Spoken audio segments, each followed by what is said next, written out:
রহস্যময় পারিবারিক গল্প। আজ পুকুরে গোসল করতে গিয়ে ছেলে আমার হাত ধরে বলল, মা, তুমি যদি আমার স্ত্রী না হও তাহলে আমি তোমাকে এই পানিতেই ডুবিয়ে দেব। গ্রীষ্মের দুপুরে পুকুরে গোসল করতে গিয়েছিলাম। ছেলেও আমার সাথে এসেছিল।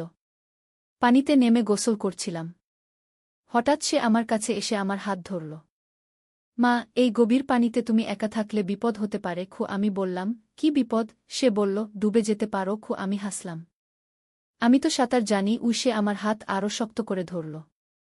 তবুও বিপদ। হঠাৎ সে আমাকে গভীর পানির দিকে টানতে লাগল। আমি বললাম, কি করছিস? সে বলল, মা, তুমি আমার স্ত্রী হলে আমি তোমাকে রক্ষা করব। আমি বুঝতে পারলাম না। কি বলছিস? সে বলল, আমি তোমাকে ভালোবাসি। তুমি যদি আমার স্ত্রী না হও তাহলে আমি তোমাকে এই পুকুরেই ডুবিয়ে দেব। কেউ খুঁজে পাবে না। আমার গা শিউরে উঠল। পানি আমার গলা পর্যন্ত এসে গিয়েছিল। সে বলল, সিদ্ধান্ত নাও মা। আমার স্ত্রী হবে নাকি এই পানির তলায় চিরকালের জন্য থাকবে? পুকুরের পানি কালো দেখাচ্ছিল। এই গল্পটি সম্পূর্ণ শুনলে আপনাদের পানি অটোমেটিক বের হয়ে যাবে। যত দ্রুত সম্ভব হাতের কাছে টিস্যু নিয়ে বসে পড়ো। বিছানার চাদর যেন নষ্ট না হয় সেটা সম্পূর্ণ খেয়াল রাখার অনুরোধ জানিয়ে গল্পটি এখন শুরু করব। তার আগে সর্বশেষ অনুরোধ, দয়া করে এমন পানি বের করার গল্প নিয়মিত শুনতে আমাদের চ্যানেলটি সকলেই সাবস্ক্রাইব করুন। ধন্যবাদ।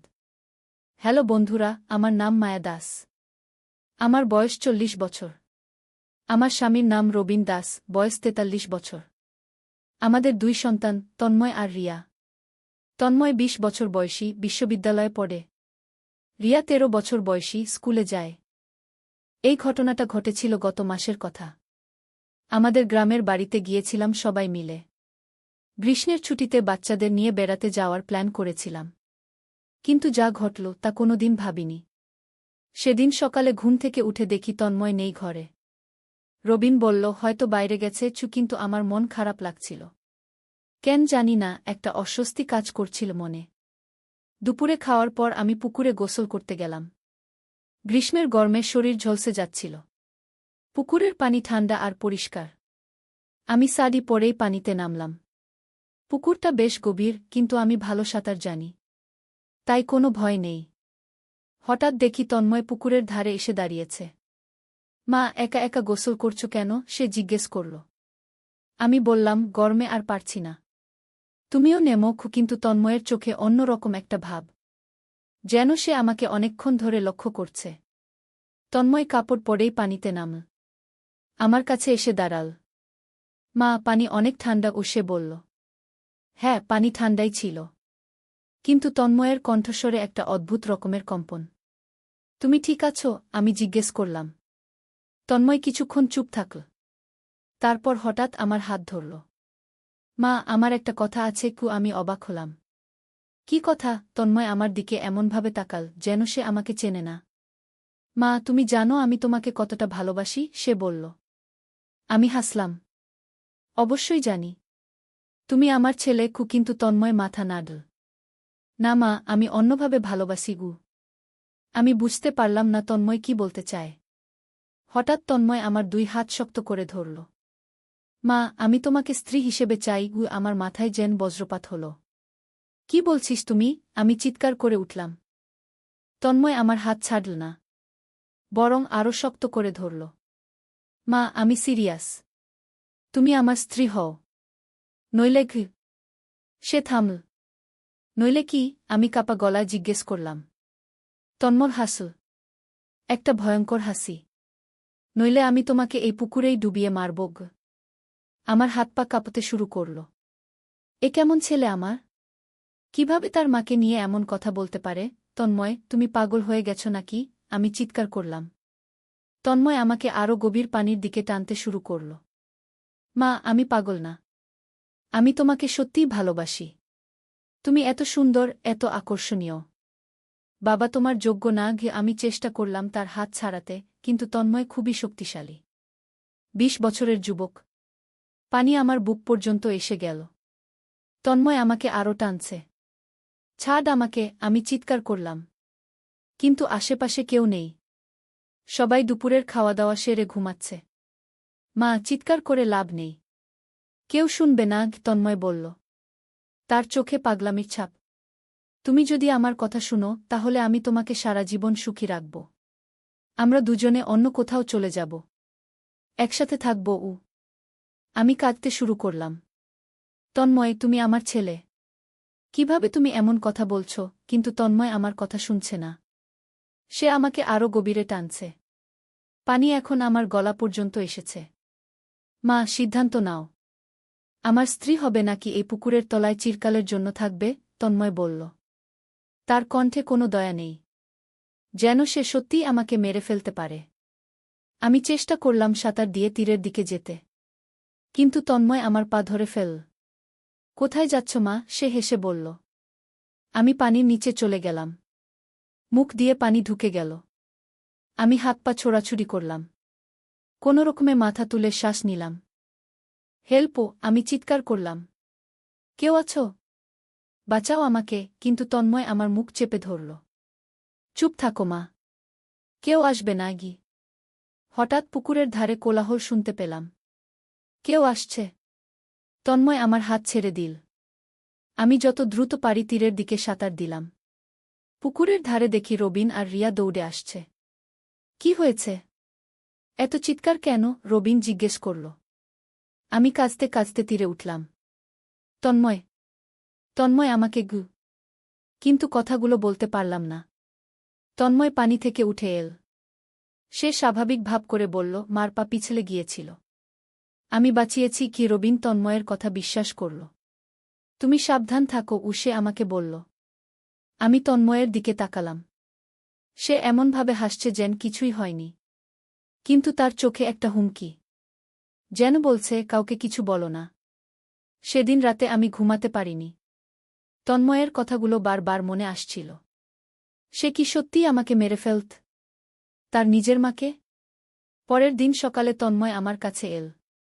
মা, কাল যা হয়েছিল সেটা নিয়ে কাউকে কিছু বলবে না, সে বলল। আমি কিছু বলতে পারলাম না। ভয়ে জড়িয়ে গিয়েছিলাম। মা, আমি তোমার জবাবের অপেক্ষায় আছি কি? তন্ময় আবার বলল। কি জবাব? আমি কাঁপা গলায় জিজ্ঞেস করলাম। আমি যা প্রস্তাব দিয়েছিলাম, আমার স্ত্রী হওয়ার ব্যাপারে। আমি চমকে উঠলাম। তন্ময়, তুমি কি বলছ? আমি তোমার মা। এসব পাপের কথা ভাবো কেন? তন্ময় হাসল। পাপ পুণ্য নিয়ে এত ভাবো না মা। প্রেম হল সবচেয়ে বড় ধর্ম। আমি বুঝলাম তন্ময় সত্যিই পাগল হয়ে গেছে। কিন্তু কি করব? রবিনকে বলবো? সে বিশ্বাস করবে? নিজের ছেলের বিরুদ্ধে এমন অভিযোগ সে কখনো বিশ্বাস করবে না। দিনের পর দিন তন্ময় আমাকে চাপ দিতে লাগল। সে বলত, মা, আমার ধৈর্য শেষ হয়ে যাচ্ছে। তুমি যদি রাজি না হও তাহলে সে হুমকি দিত। একদিন রাতে সে আমার ঘরে এল। রবিন তখন অফিসের কাজে শহরে গেছে। রিয়া ঘুমাচ্ছে। মা, আজ আমার জবাব চাই, তন্ময় বলল। আমি ভয়ে কাঁপছিলাম। তন্ময়, আমি তোমার মা।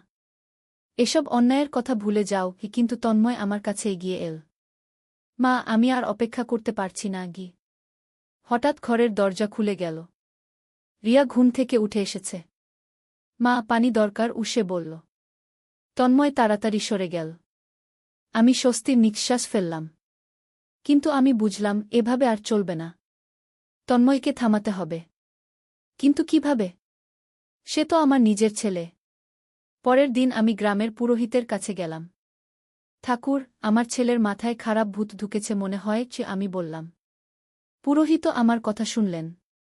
তারপর বললেন, এক কাজ কর, তন্মজকে নিয়ে আয়। আমি তার মাথা থেকে ভূত ছাড়াব।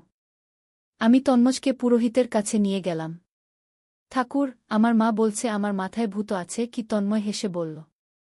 পুরোহিত তন্ময়ের দিকে তাকিয়ে বললেন, তোমার মা ঠিকই বলেছে। তোমার উপর একটা খারাপ আত্মার প্রভাব আছে গি। তন্ময় অবাক হল। কি রকম আত্মার প্রভাব? পুরোহিত বললেন, একটা কামুক আত্মা তোমাকে দিয়ে অন্যায় কাজ করাতে চায়। তন্ময় চুপ হয়ে গেল। পুরোহিত তন্ময়ের মাথায় হাত দিয়ে মন্ত্র পড়তে শুরু করলেন। হঠাৎ তন্ময় চিৎকার করে উঠল। আহ! মাথায় যন্ত্রণা, সে মাটিতে পড়ে গেল। পুরোহিত আরও জোরে মন্ত্র পড়লেন। তন্ময়ের শরীর কাঁপতে লাগল। বের হয়ে যা দুষ্ট আত্মা! পুরোহিত চিৎকার করলেন। কিছুক্ষণ পর তন্ময় শান্ত হয়ে গেল। সে উঠে বসল। আমার মাথা খুব ব্যথা করছে, কি সে বলল। পুরোহিত বললেন, ভূতের প্রভাব চলে গেছে। এখন তুমি ভালো হয়ে যাবে গু। বাড়িতে ফিরে আসার পর তন্ময়কে অন্যরকম মনে হল। সে আর আমার সাথে অদ্ভুত কোনো কথা বলে না, স্বাভাবিক আচরণ করে। একদিন তন্ময় আমার কাছে এল। মা, আমি তোমার কাছে ক্ষমা চাই, সে বলল। কিসের জন্য? আমি জিজ্ঞেস করলাম।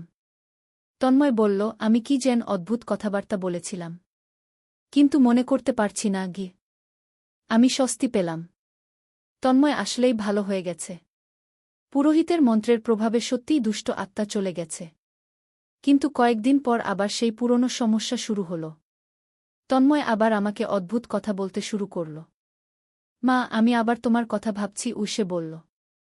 আমি বুঝলাম পুরোহিতের চিকিৎসা কাজ করেনি। তন্ময়ের সমস্যা অন্য কিছু, হয়তো মানসিক কোনো রোগ। আমি রবিনকে সব কিছু বলার সিদ্ধান্ত নিলাম। একদিন রাতে যখন আমরা দুজনে একা ছিলাম, তখন সব কিছু বললাম। তন্ময় আমাকে কিন্তু কথাগুলো বলতে পারলাম না। রবিন অবাক হয়ে আমার দিকে তাকাল। কি হয়েছে তন্ময়ের? আমি সাহস করে বললাম, সে আমাকে স্ত্রী বানাতে চায়। রবিনের চোখ বড় হয়ে গেল। কি বলছো তুমি? আমি পুকুরে ঘটে যাওয়া সব ঘটনা বললাম। রবিন প্রথমে বিশ্বাস করতে পারল না। এসব কি বলছ? তন্ময় আমাদের ছেলে, কিন্তু আমি কাঁদতে কাঁদতে সব কিছু বললাম। রবিন বলল, আমি তন্ময়ের সাথে কথা বলব। পরের দিন রবিন তন্ময়কে ডেকে জিজ্ঞেস করল, কিন্তু তন্ময় সব অস্বীকার করল। বাবা মা কি বলছে? আমি কখনো এসব কথা বলিনি গু। রবিন আমার কথা বিশ্বাস করল না।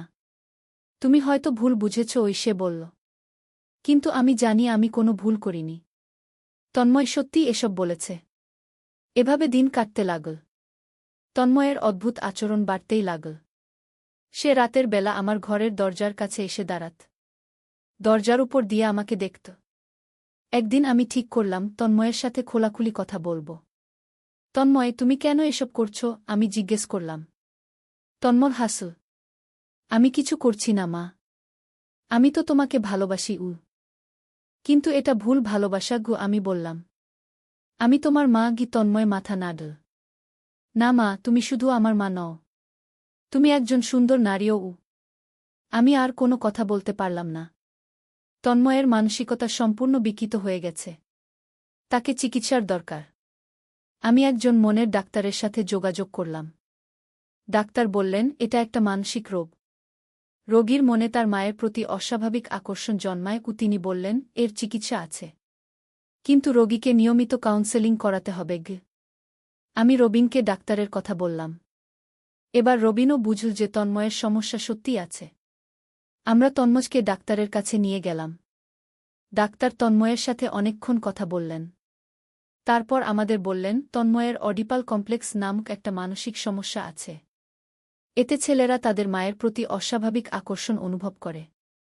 কিন্তু এর চিকিৎসা সম্ভব। ডাক্তার তন্ময়কে কিছু ওষুধ দিলেন এবং সাপ্তাহিক কাউন্সেলিং সেশনের ব্যবস্থা করলেন। এই সমস্যা সম্পূর্ণ ভালো হতে সময় লাগবে। ধৈর্য ধরতে হবে, ডাক্তার বললেন।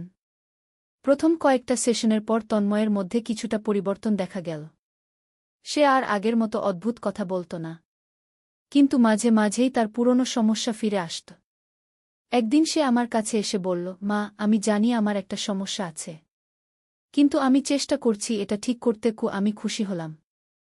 অন্তত সে তার সমস্যা বুঝতে পেরেছে। কিন্তু রাতের বেলা আবার সেই পুরনো তন্ময়।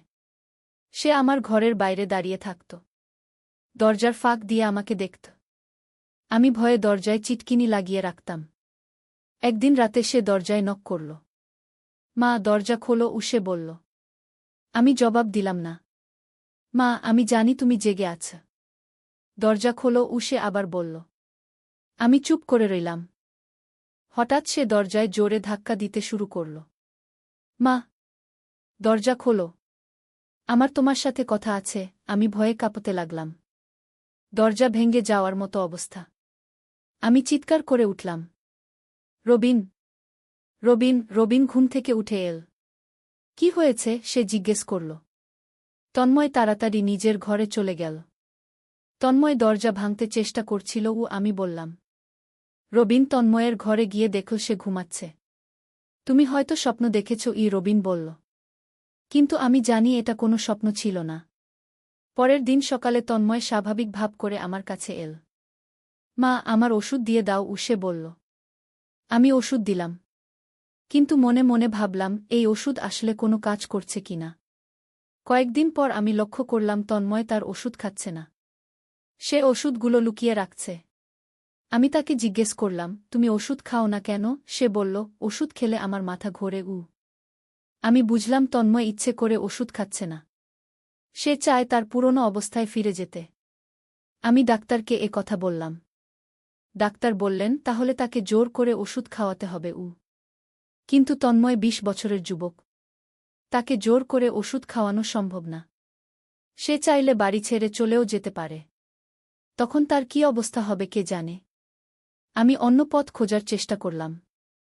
তন্ময়ের সাথে বন্ধুর মতো কথা বলার চেষ্টা করলাম। তন্ময়, তুমি কি কোনো মেয়ের সাথে পরিচয় করতে চাও? আমি জিজ্ঞেস করলাম। তন্ময় হেসে বলল, কেন মা? তোমাকে রেখে আর কোনো মেয়ের কি দরকার? আমার মাথা ঘুরে গেল। এই ছেলে কিছুতেই বুঝতে চাইছে না। একদিন আমি তন্ময়কে বললাম, তুমি যদি এভাবে চলতে থাকো তাহলে আমি এই বাড়ি ছেড়ে চলে যাব। তন্ময়ের মুখ গম্ভীর হয়ে গেল। তুমি কোথায় যাবে মা? সে জিজ্ঞেস করল। আমার মায়ের বাড়ি। কি? আমি বললাম। তন্ময় মাথা নাড়ল। তুমি কোথাও যেতে পারবে না। আমি তোমাকে খুঁজে বের করব। তার কথায় স্পষ্ট হুমকি। আমি বুঝলাম এভাবে আর চলবে না। কিছু একটা করতে হবে। আমি রবিনের সাথে পরামর্শ করলাম। তন্ময়কে কোনো হোস্টেলে থাকতে দিই কি? আমি বললাম। রবিন প্রথমে রাজি হল না। নিজের ছেলেকে বাড়ি থেকে বের করে দেব, সে বলল। কিন্তু আমি তাকে বুঝালাম যে এটা তন্ময়ের ভালোর জন্যই দরকার। সে বাড়িতে থাকলে তার সমস্যা আরও বাড়বে। অবশেষে রবিন রাজি হল। আমরা তন্ময়কে বললাম যে তার বিশ্ববিদ্যালয়ের কাছে একটা হোস্টেলে থাকতে। এতে তোমার পড়াশোনায় সুবিধা হবে। কি? রবিন বলল। তন্ময় প্রথমে রাজি হল না। আমি বাড়িতেই থাকতে চাই, সে বলল। কিন্তু আমরা তাকে বুঝালাম। শেষ পর্যন্ত সে রাজি হল। তন্ময় হোস্টেলে চলে যাওয়ার পর আমি কিছুটা স্বস্তি পেলাম। অন্তত বাড়িতে আর সেই ভয়ঙ্কর পরিস্থিতির মুখে পড়তে হচ্ছে না। কিন্তু সপ্তাহান্তে তন্ময় বাড়িতে আসত। আর তখনই আবার সেই পুরনো সমস্যা। সে আমার সাথে আগের মতোই কথা বলত। মা, আমি তোমাকে মিস করেছি, সে বলত। তার চোখে সেই পুরনো দৃষ্টি। একদিন সে বলল, মা, আমি হোস্টেল ছেড়ে বাড়িতে ফিরে আসতে চাই। আমি বললাম, কেন? হোস্টেলে কি কোনো সমস্যা? সে বলল, তোমার জন্য আমার মন খারাপ থাকে। আমি রবিনের সাথে কথা বললাম। আমরা ঠিক করলাম যে তন্ময়কে আরও দূরের কোনো শহরে পাঠিয়ে দেব। অন্য কোনো বিশ্ববিদ্যালয়ে ভর্তি করিয়ে দিই, রবিন বলল। কিন্তু তন্ময় এতে রাজি হল না। আমি এখানেই থাকতে চাই, সে বলল। আমরা তাকে বোঝাতে চেষ্টা করলাম, কিন্তু সে কিছুতেই রাজি হল না। একদিন তন্ময় আমার কাছে এসে বলল, মা, আমি আর অপেক্ষা করতে পারছি না। তুমি যদি আমার কথা না শুনো তাহলে আমি খারাপ কিছু করে ফেলব। তার কথায় ভয়ঙ্কর হুমকি। কি ধরনের খারাপ কিছু? আমি কাপা গলা জিজ্ঞেস করলাম। তন্ময় হাসল। হয়তো নিজেকে মেরে ফেলব। নয়তো বাবাকে। সে থামল। আমার রক্ত শুকিয়ে গেল। তুমি কি পাগল হয়ে গেছ? আমি চিৎকার করলাম। তন্ময় শান্তভাবে বলল, পাগল হয়ে গেছি তোমার ভালোবাসায়। সেই রাতে আমি ঘুমাতে পারিনি। তন্ময়ের হুমকি আমাকে ভয় দিয়েছিল। সে কি সত্যিই রবিনের ক্ষতি করতে পারে? তার নিজের বাবাকে? পরের দিন সকালে আমি দেখলাম রবিন অফিসে যাওয়ার জন্য তৈরি হচ্ছে। আমি তাকে বললাম, আজ অফিসে যেও না। রবিন অবাক হয়ে জিজ্ঞেস করল, কেন? আমি বলতে পারলাম না যে তন্ময় তার বিরুদ্ধে হুমকি দিয়েছে। রবিন অফিসে চলে গেল। আমি সারাদিন ভয়ে ভয়ে কাটালাম। তন্ময় কি সত্যিই কিছু করবে? সন্ধ্যায় রবিন অফিস থেকে ফিরল। আমি স্বস্তির নিঃশ্বাস ফেললাম। কিন্তু তন্ময়ের হুমকির কথা মনে থেকে গেল। আমি আর পারছিলাম না। পুলিশে যাওয়ার কথা ভাবলাম। কিন্তু নিজের ছেলের বিরুদ্ধে পুলিশে কমপ্লেইন? এটা কি ঠিক হবে? একদিন আমি আমার বোন রুমার কাছে সব কিছু বললাম। রুমা শুনে অবাক হয়ে গেল। এ কি বলছিস? তন্ময় এমন? আমি কাঁদতে কাঁদতে সব কিছু বললাম। রুমা বলল, তোমাকে এই বাড়ি ছেড়ে চলে আসতে হবে। আমি বললাম, কিন্তু রবিনকে ছেড়ে কিভাবে যাব? রুমা বলল, রবিনকেও সাথে নিয়ে আসো। আমাদের বাড়িতে থাকতে পারো। কিন্তু রবিন রাজি হবে কি? সে তার চাকরি ছেড়ে আমার বোনের বাড়িতে থাকবে? আর তন্ময়? সে কি আমাদের খুঁজে বের করবে না? আমি গভীর চিন্তায় পড়ে গেলাম। কি করব? কোনো পথে যাব? তন্ময়কে বাঁচানোর জন্য নিজের জীবন ঝুঁকিতে ফেলব নাকি নিজেকে বাঁচানোর জন্য তন্ময়কে ছেড়ে দেব? হঠাৎ একদিন একটা অদ্ভুত ঘটনা ঘটল। তন্ময় বাড়িতে এসে আমাকে বলল, মা, আমার একটা গার্লফ্রেন্ড হয়েছে। আমি অবাক হয়ে গেলাম। সত্যি? তন্ময় হাসল। হ্যাঁ মা। তার নাম প্রিয়া। খুব সুন্দর মেয়ে। আমি খুশি হলাম। হয়তো এই মেয়েটি তন্ময়কে স্বাভাবিক করে তুলতে পারবে। কয়েকদিন পর তন্ময় প্রিয়াকে বাড়িতে নিয়ে এল। প্রিয়া সত্যিই খুব সুন্দর মেয়ে। ভদ্র, শিক্ষিত। তন্ময়ের সাথে তার ব্যবহার দেখেও ভালো লাগল। আমি মনে মনে আশা করলাম যে হয়তো প্রিয়ার কারণে তন্ময়ের মানসিক সমস্যা ভালো হয়ে যাবে। সে আর আমাকে নিয়ে অদ্ভুত কথা বলবে না। কিন্তু আমার আশা ভুল প্রমাণিত হল। একদিন রাতে তন্ময় আমার কাছে এসে বলল, মা, প্রিয়াকে দেখে আমার তোমার কথা মনে পড়ে। আমি অবাক হলাম। কেন? তন্ময় বলল, প্রিয়া তোমার মতোই সুন্দর। কিন্তু তুমি আরও সুন্দর। আমার মাথায় বাজ পড়ল। এই ছেলে আবার সেই পুরনো কথা শুরু করেছে। তন্ময়, তুমি প্রিয়াকে নিয়ে ভাবো, আমাকে নিয়ে নয়। আমি বললাম। তন্ময় হেসে বলল, মা, আমি প্রিয়াকে ভালোবাসি।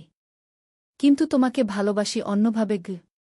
আমি বুঝলাম প্রিয়ার আগমনেও তন্ময়ের কোনো পরিবর্তন হয়নি। সে এখনও আগের মতোই পাগল। একদিন প্রিয়া আমার কাছে এসে বলল, আন্টি, তন্ময় আমার সাথে অদ্ভুত কথা বলে। আমি জিজ্ঞেস করলাম, কি ধরনের কথা? প্রিয়া বলল, সে বলে আপনার মতো কেউ নেই। আপনি নাকি পৃথিবীর সবচেয়ে সুন্দর নারী। আমি লজ্জা পেলাম। প্রিয়ার কাছে এসব কথা বলা কতটা অস্বাভাবিক।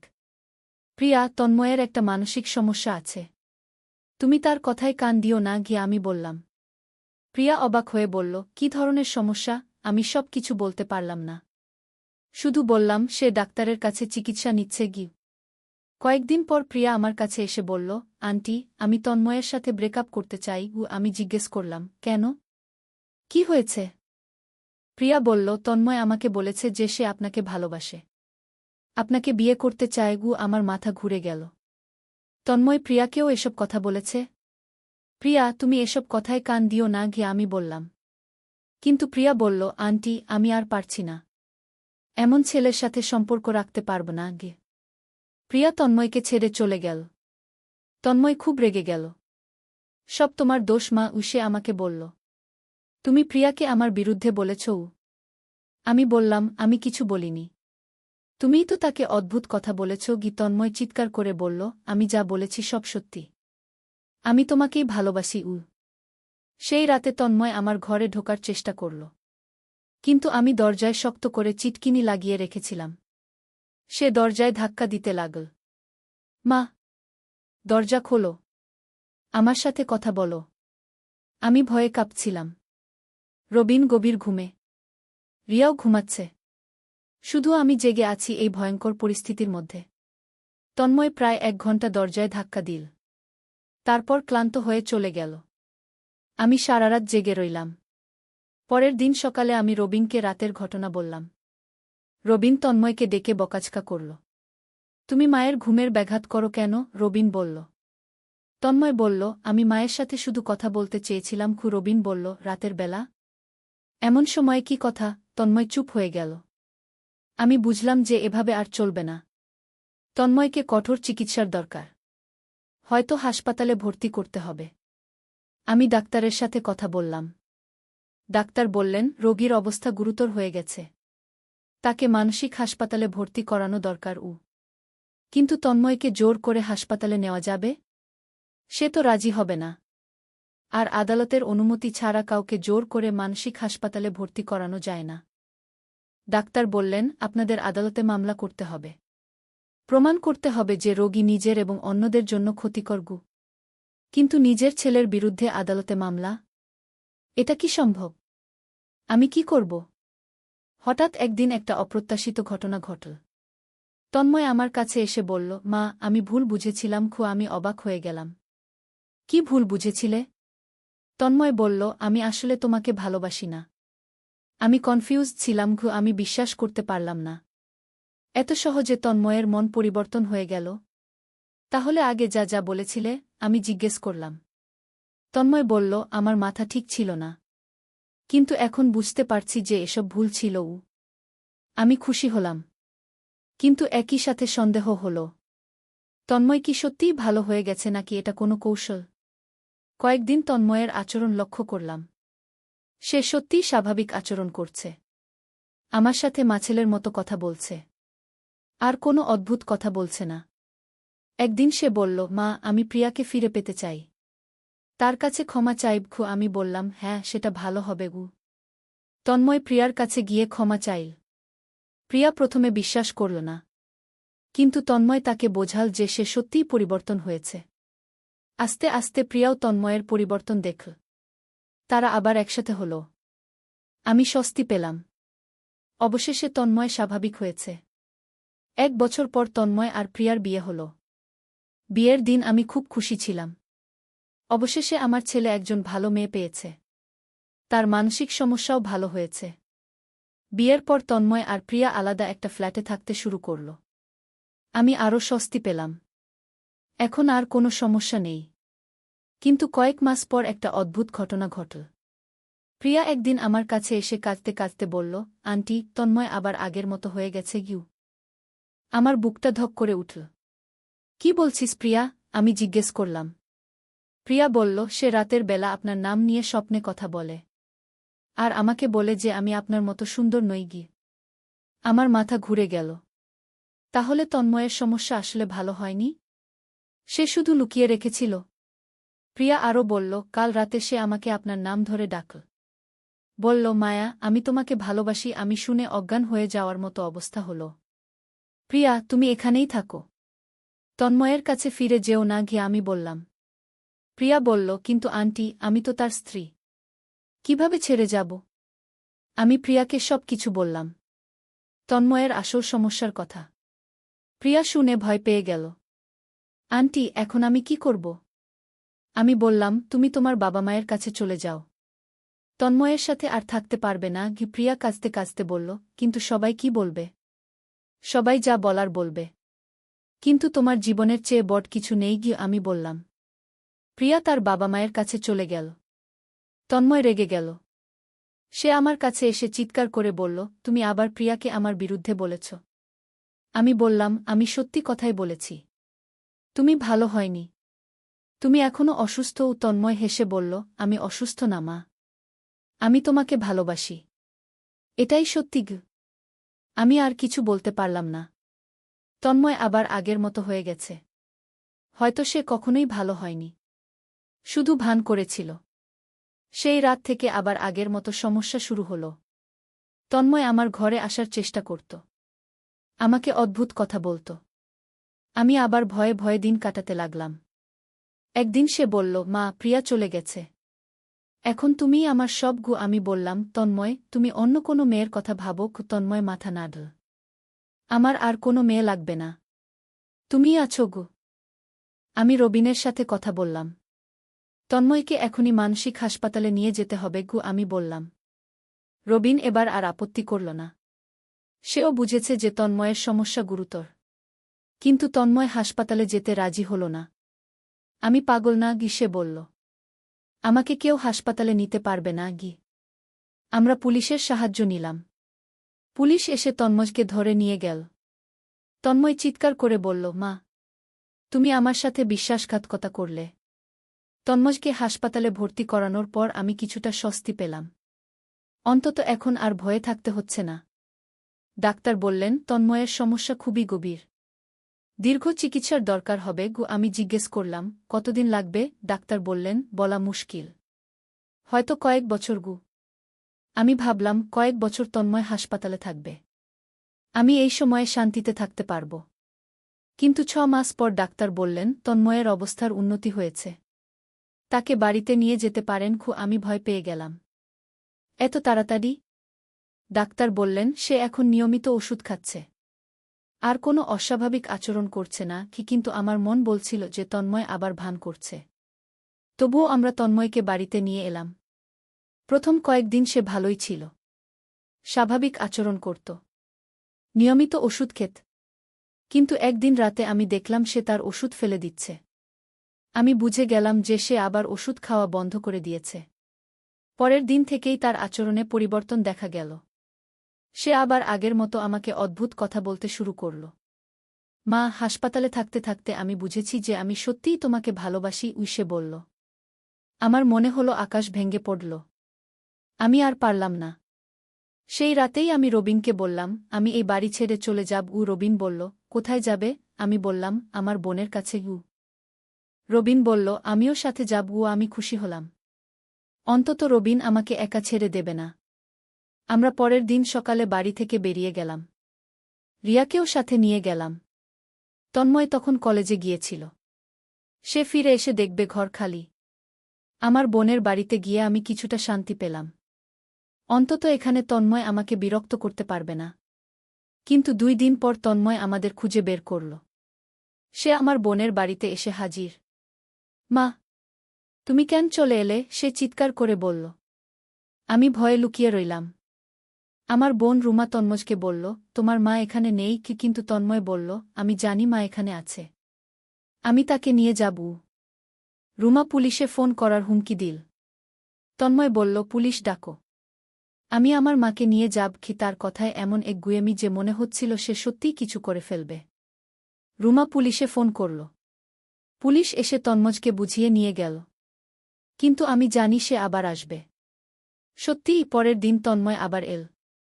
এবার সে আরও রেগে গিয়েছিল। মা, তুমি আমার সাথে লুকোচুরি খেলছ কেন? সে চিৎকার করল। আমি আর লুকিয়ে থাকতে পারলাম না। বেরিয়ে এসে বললাম, তন্ময়, তুমি বাড়ি যাও।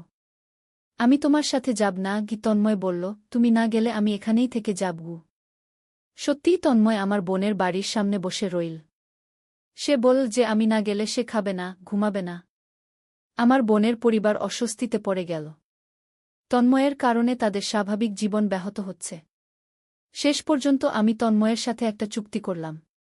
তুমি যদি নিয়মিত ডাক্তারের কাছে যাও এবং ওষুধ খাও, তাহলে আমি বাড়িতে ফিরব। আমি বললাম। তন্ময় রাজি হয়ে গেল। আমরা বাড়িতে ফিরে এলাম। কিন্তু আমি জানি এটা কোনো স্থায়ী সমাধান নয়। তন্ময় যে কোনো সময় আবার তার পুরনো অবস্থায় ফিরে যেতে পারে। এখন আমি প্রতিদিন ভয়ে ভয়ে থাকি। জানি না কখন তন্ময় আবার তার পুরনো আচরণ শুরু করবে। কখন আবার আমার জীবন দুর্বিষহ হয়ে উঠবে। কিন্তু আমি হাল ছাড়ব না। আমি চেষ্টা করব তন্ময়কে সুস্থ করে তুলতে। সে আমার ছেলে। তাকে ছেড়ে দিতে পারব না। হয়তো একদিন সে সম্পূর্ণ ভালো হয়ে যাবে। হয়তো সে একজন স্বাভাবিক মানুষ হিসেবে জীবনযাপন করতে পারবে। আমি সেই দিনের অপেক্ষায় আছি। কিন্তু যতদিন পর্যন্ত সে ভালো না হচ্ছে, ততদিন আমার এই সংগ্রাম চলতে থাকবে। আমার নিজের ছেলের সাথেই যুদ্ধ করতে হবে। কি নিষ্ঠুর পরিহাস! তবুও আমি আশা রাখি। মা হিসেবে আমার দায়িত্ব আছে। তন্ময়কে বাঁচাতে হবে। তার জীবনটা স্বাভাবিক করে তুলতে হবে। গত কয়েক মাসে আমি অনেক কিছু শিখেছি। শিখেছি যে মানুষের মন কত জটিল। কিভাবে একটা সুন্দর পরিবার ধ্বংস হয়ে যেতে পারে। কিভাবে একজন মা তার নিজের ছেলের হাত থেকে নিজেকে রক্ষা করতে হয়। এই গল্পের শেষ এখনো হয়নি। তন্ময়ের চিকিৎসা চলছে। হয়তো একদিন সে সম্পূর্ণ ভালো হয়ে যাবে। হয়তো একদিন আমরা সবাই মিলে সুখী পরিবার হিসেবে থাকতে পারব। কিন্তু সেই দিন পর্যন্ত আমাকে অপেক্ষা করতে হবে। ধৈর্য ধরতে হবে। আর সবার উপরে আশা রাখতে হবে যে একদিন সব ঠিক হয়ে যাবে। এই গল্প আমার জীবনের সবচেয়ে কঠিন অধ্যায়। কিন্তু আমি হাল ছাড়িনি। ছাড়ব না। কারণ আমি একজন মা। আর মায়ের ভালোবাসা অসীম। একদিন আলী সাহেব সোহেলের অফিসে এলেন। সোহেল তাকে দেখে অবাক হয়ে গেল। স্যার, আপনি এখানে? হ্যাঁ সোহেল, তোমার অফিস একবার দেখতে চাইলাম। খুব সুন্দর হয়েছে গু। আলী সাহেব পুরো অফিস ঘুরে দেখলেন। কর্মচারীদের সাথে কথা বললেন। তারপর সোহেলের রুমে এসে বসলেন। সোহেল, তুমি অনেক দূর এসেছ। মনে আছে 7 বছর আগে তুমি যখন আমার অফিসে প্রথম এসেছিলে? চা বানানোর কাজ করতে? হ্যাঁ স্যার, সব মনে আছে। আমি গর্বিত যে আমি তোমাকে একটা সুযোগ দিয়েছিলাম। আর তুমি সেই সুযোগকে কাজে লাগিয়েছ। জানো সফলতার মূল সূত্র কি? কি স্যার? কঠোর পরিশ্রম, সততা আর হাল না ছাড়া। তোমার মধ্যে এই 3টা গুণই আছে গু।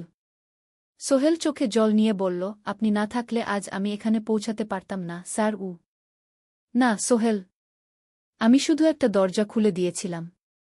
ভেতরে ঢুকে পথ তৈরি করেছ তুমি নিজে গু। আলী সাহেব চলে যাওয়ার আগে বললেন, আমার একটা বড় প্রজেক্ট আছে। একটা 20 ফ্লোর বিজনেস টাওয়ার। আমি চাই তুমি এই প্রজেক্টে আমার সাথে পার্টনার হও। 50-50। রাজি? সোহেল অবাক হয়ে গেল। এত বড় প্রজেক্ট? স্যার, আমার কি যথেষ্ট সামর্থ্য আছে? আছে। আমি বিশ্বাস করি। সোহেল রাজি হয়ে গেল। এটা তার জীবনের সবচেয়ে বড় প্রজেক্ট হবে। 50 অধ্যায়, বড় চ্যালেঞ্জ। 20 ফ্লোর বিজনেস টাওয়ারের কাজ শুরু হল। এটা সোহেলের জীবনের সবচেয়ে বড় চ্যালেঞ্জ। প্রজেক্টের বাজেট প্রায় 10 করোড় টাকা। সোহেলকে 5 করোড় টাকা ইনভেস্ট করতে হবে। সোহেল তার সব সঞ্চয়ে, ব্যাংক লোন আর কিছু ইনভেস্টর থেকে টাকা জোগাড় করল। এটা একটা বিশাল ঝুঁকি। যদি প্রজেক্ট ব্যর্থ হয়, সব শেষ। মিনা চিন্তিত ছিল। সোহেল, এত বড় ঝুঁকি নেওয়া ঠিক হবে?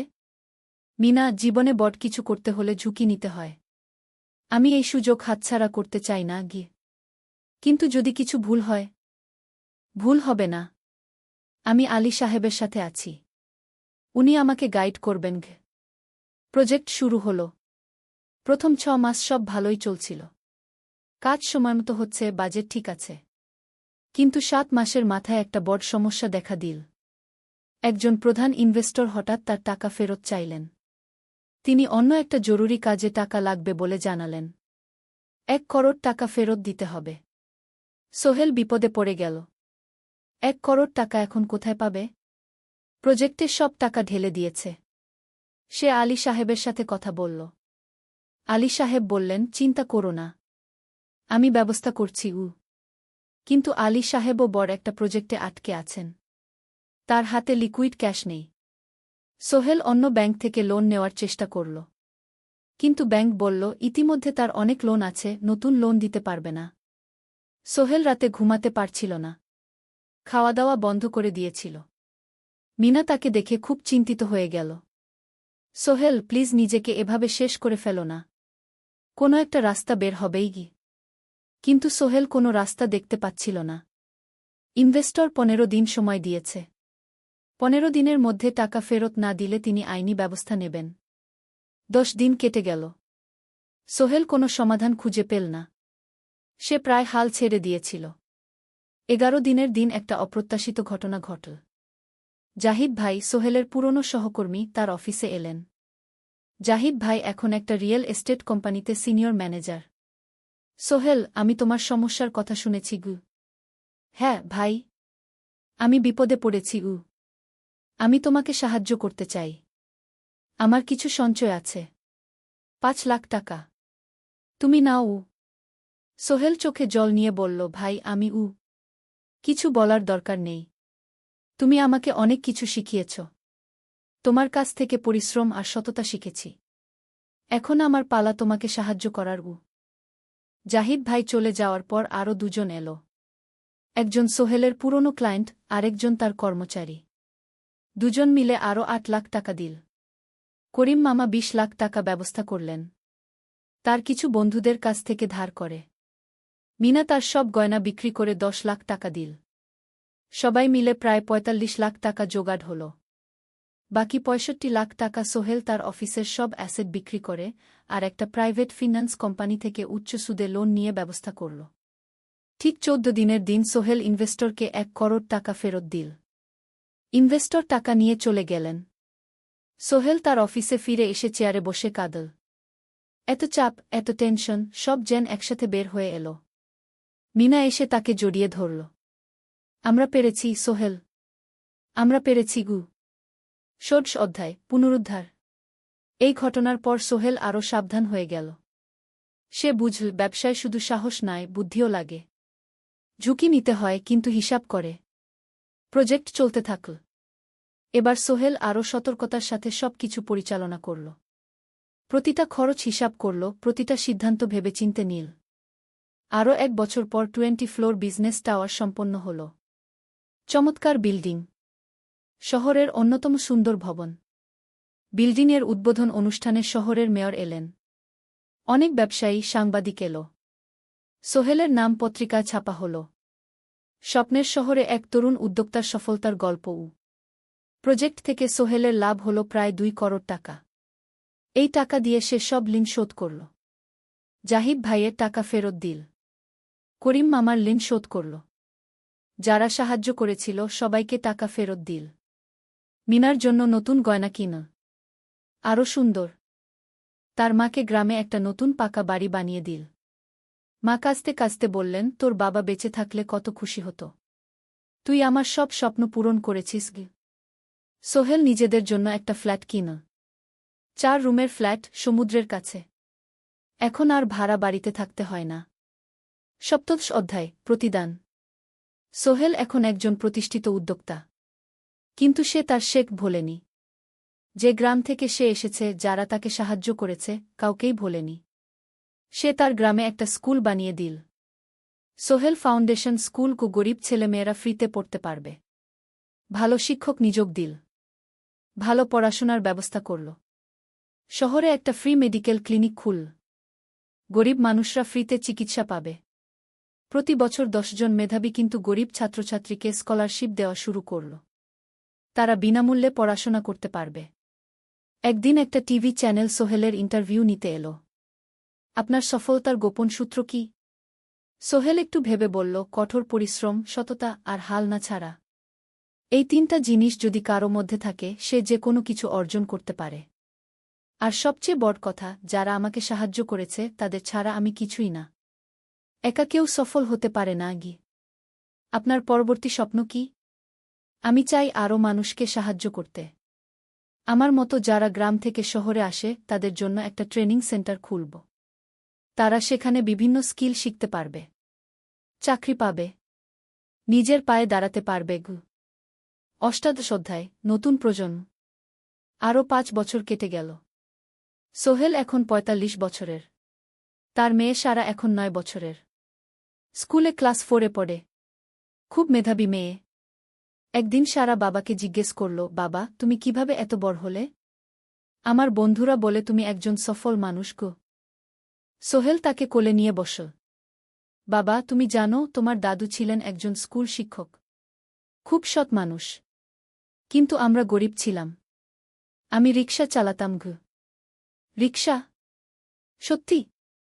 হ্যাঁ। তারপর আমি এই শহরে এলাম। অনেক কষ্ট করেছি। কিন্তু হাল ছাড়িনি। মানুষ আমাকে সাহায্য করেছে। আর আমি কঠোর পরিশ্রম করেছি। বাবা, আমিও কি তোমার মতো হতে পারব? অবশ্যই পারবে বাবা। তবে মনে রেখো, সফলতা মানে শুধু টাকা পয়সা না। সফলতা মানে ভালো মানুষ হওয়া, অন্যদের সাহায্য করা, সৎ থাকা। সারা মাথা নাডল। আমি ভালো মানুষ হব বাবা। সোহেল তার মেয়েকে জড়িয়ে ধরল। মনে মনে ভাবল, তার জীবনের সব কষ্ট সার্থক হয়েছে। মিনা রান্নাঘর থেকে ডাকল, খাবার তৈরি। এসো। সোহেল সারাকে নিয়ে ডাইনিং টেবিলে গেল। ঋতু এসেছে। সে এখন বিয়ে করেছে, তার একটা ছেলে হয়েছে। সোহেলের মা মাঝে মাঝে চট্টগ্রামে বেড়াতে আসেন। আজও এসেছেন। সবাই মিলে খেতে বসল। হাসিগল্পে ভরা পরিবার। সোহেল তাকাল তার মায়ের দিকে, মিনার দিকে, সারার দিকে, ঋতুর দিকে। মনে হল, জীবনে আর কি চাই? খাওয়া শেষে সবাই বসে রইল। গল্প করছিল। হঠাৎ সোহেলের ফোন বাজল। অফিস থেকে। একটা জরুরি বিষয়। সোহেল ফোন রেখে দিয়ে মিনাকে বলল, একটা নতুন প্রজেক্টের প্রস্তাব এসেছে। একটা এতিমখানা বানানোর কাজ। সরকারি প্রজেক্ট। তুমি নেবে? অবশ্যই। এটা আমার স্বপ্নের প্রজেক্ট। যেসব বাচ্চাদের বাবা মা নেই তাদের জন্য একটা সুন্দর জায়গা। মিনা হাসল। তুমি কখনো বদলাও না। এখনো অন্যদের কথা ভাবো। এটাই তো জীবন মিনা। শুধু নিজের জন্য বাঁচলে কি হবে? 49 অধ্যায়, উত্তরাধিকার। 10 বছর আরও কেটে গেল। সোহেল এখন 55 বছরের। তার চুলে পাক ধরেছে। কিন্তু শক্তি এখনো আগের মতোই। সারা এখন ১৯ বছরের। সে বিশ্ববিদ্যালয়ে ইঞ্জিনিয়ারিং পড়ছে। সে চায় বাবার মতো কনস্ট্রাকশন ইন্ডাস্ট্রিতে কাজ করতে। একদিন সারা বাবাকে বলল, বাবা, আমি তোমার কোম্পানিতে কাজ করতে চাই। এখনও তো তোর পড়াশোনা বাকি। জানি, কিন্তু আমি এখন থেকেই শিখতে চাই। ছুটির দিনে তোমার সাথে সাইটে যেতে চাই। দেখতে চাই কিভাবে কাজ হয়। সোহেল খুশি হয়ে গেল। তার মেয়ে তার পথ অনুসরণ করতে চায়। ঠিক আছে, কিন্তু শর্ত হলো তোকে সবকিছু নিজ থেকে শিখতে হবে। কোনো স্পেশাল ট্রিটমেন্ট পাবি না। আমি তো তাই চাই, বাবাগু। সারা তার বাবার সাথে কাজ শিখতে শুরু করল। সে দেখল কিভাবে শ্রমিকরা কাজ করে, কিভাবে ম্যাটেরিয়াল বাছাই করতে হয়, কিভাবে একটা প্রজেক্ট ম্যানেজ করতে হয়। সোহেল তাকে কোনো সহজ পথ দিল না। সারাকেও সবার মতো কষ্ট করতে হল। সাইটে রোদে দাঁড়িয়ে থাকতে হল। শ্রমিকদের সাথে কথা বলতে হল। কিন্তু সারা হাল ছাড়ল না। সে তার বাবার মেয়ে। পরিশ্রম করতে জানে। ৩ বছর পর সারা গ্রাজুয়েট হল। সে সোহেলের কোম্পানিতে জুনিয়র প্রজেক্ট ম্যানেজার হিসেবে যোগ দিল। সোহেল ধীরে ধীরে সারাকে বড় দায়িত্ব দিতে শুরু করল। সারা তার বাবার মতোই সৎ, পরিশ্রমী। ২০ অধ্যায়, সমাপ্তি নয়, নতুন শুরু। আরও ৫ বছর পর সোহেল এখন ৬০ বছরের। সে সিদ্ধান্ত নিল, এবার অবসর নেওয়ার সময় এসেছে। কোম্পানির দায়িত্ব সারাকে দেবে। একটা অনুষ্ঠান করা হল। সোহেল আনুষ্ঠানিকভাবে কোম্পানির চেয়ারম্যান পদ থেকে অবসর নিল। সারা হল নতুন ম্যানেজিং ডিরেক্টর। সোহেল তার বক্তব্যে বলল, আমি যখন এই শহরে এসেছিলাম আমার পকেটে ছিল মাত্র ৫,০০০ টাকা, একটা ছোট্ট ব্যাগ, আর অনেক স্বপ্ন।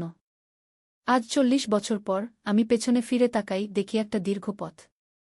সেই পথে অনেক কষ্ট ছিল, অনেক বাধা ছিল, কিন্তু ছিল অনেক ভালোবাসাও, অনেক মানুষের সাহায্যও।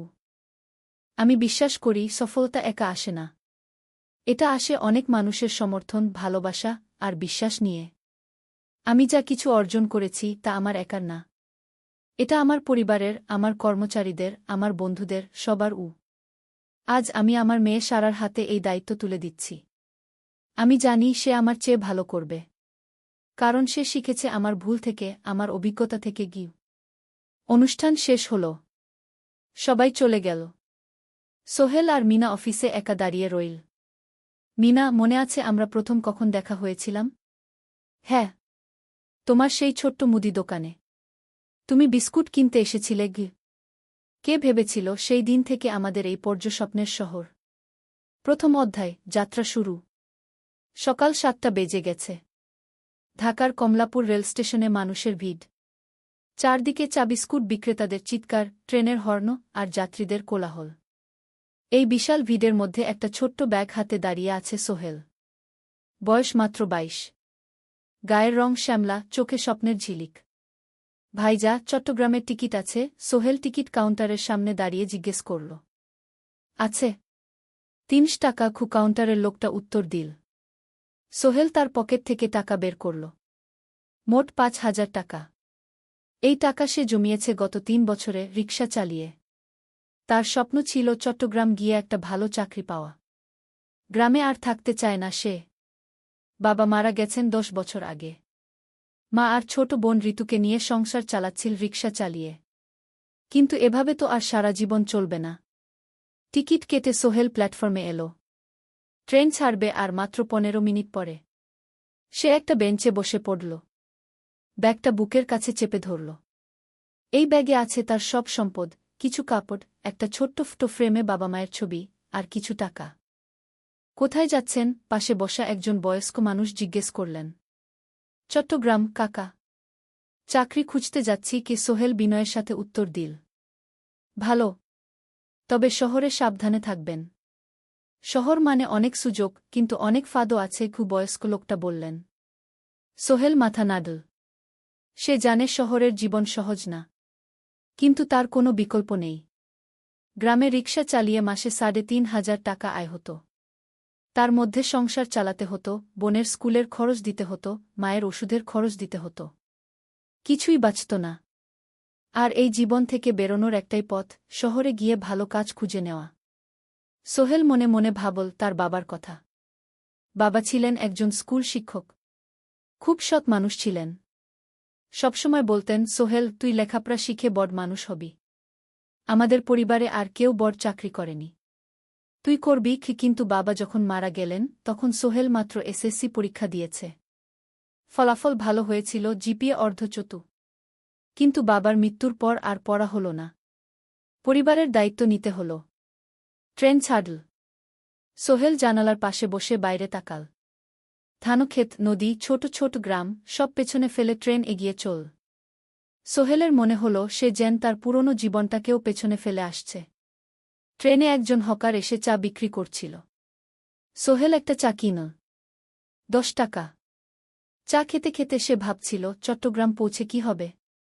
করিম মামা তাকে সাহায্য করবেন তো? চাকরি পাওয়া যাবে তো? করিম মামা আসলে সোহেলের খুব দূর সম্পর্কের মামা। সোহেলের দাদির বোনের ছেলে।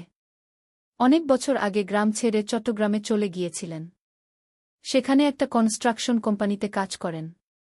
বছরে একবার দুবার গ্রামে আসতেন।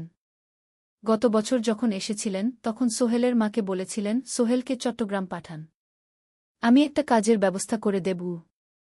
সেই কথাতেই ভরসা করে সোহেল আজ এই যাত্রা।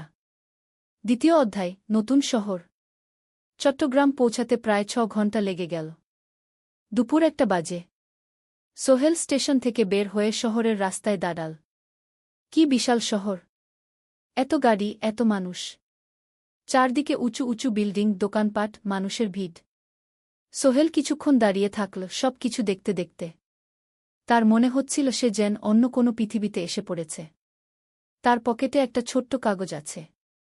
সেখানে লেখা একটা ঠিকানা, করিম মিয়া, বাড়ি নং 23, রোড নং 5, আগ্রাবাদ, চট্টগ্রামকে। সোহেল একটা রিকশা ডাকল। কত নেবেন আগ্রাবাদ যেতে? 50 টাকা গু। সোহেল রিকশায় উঠল। রাস্তার দুধারে দোকান, মার্কেট, অফিস, সব কিছু দেখতে দেখতে সে অবাক হয়ে গেল।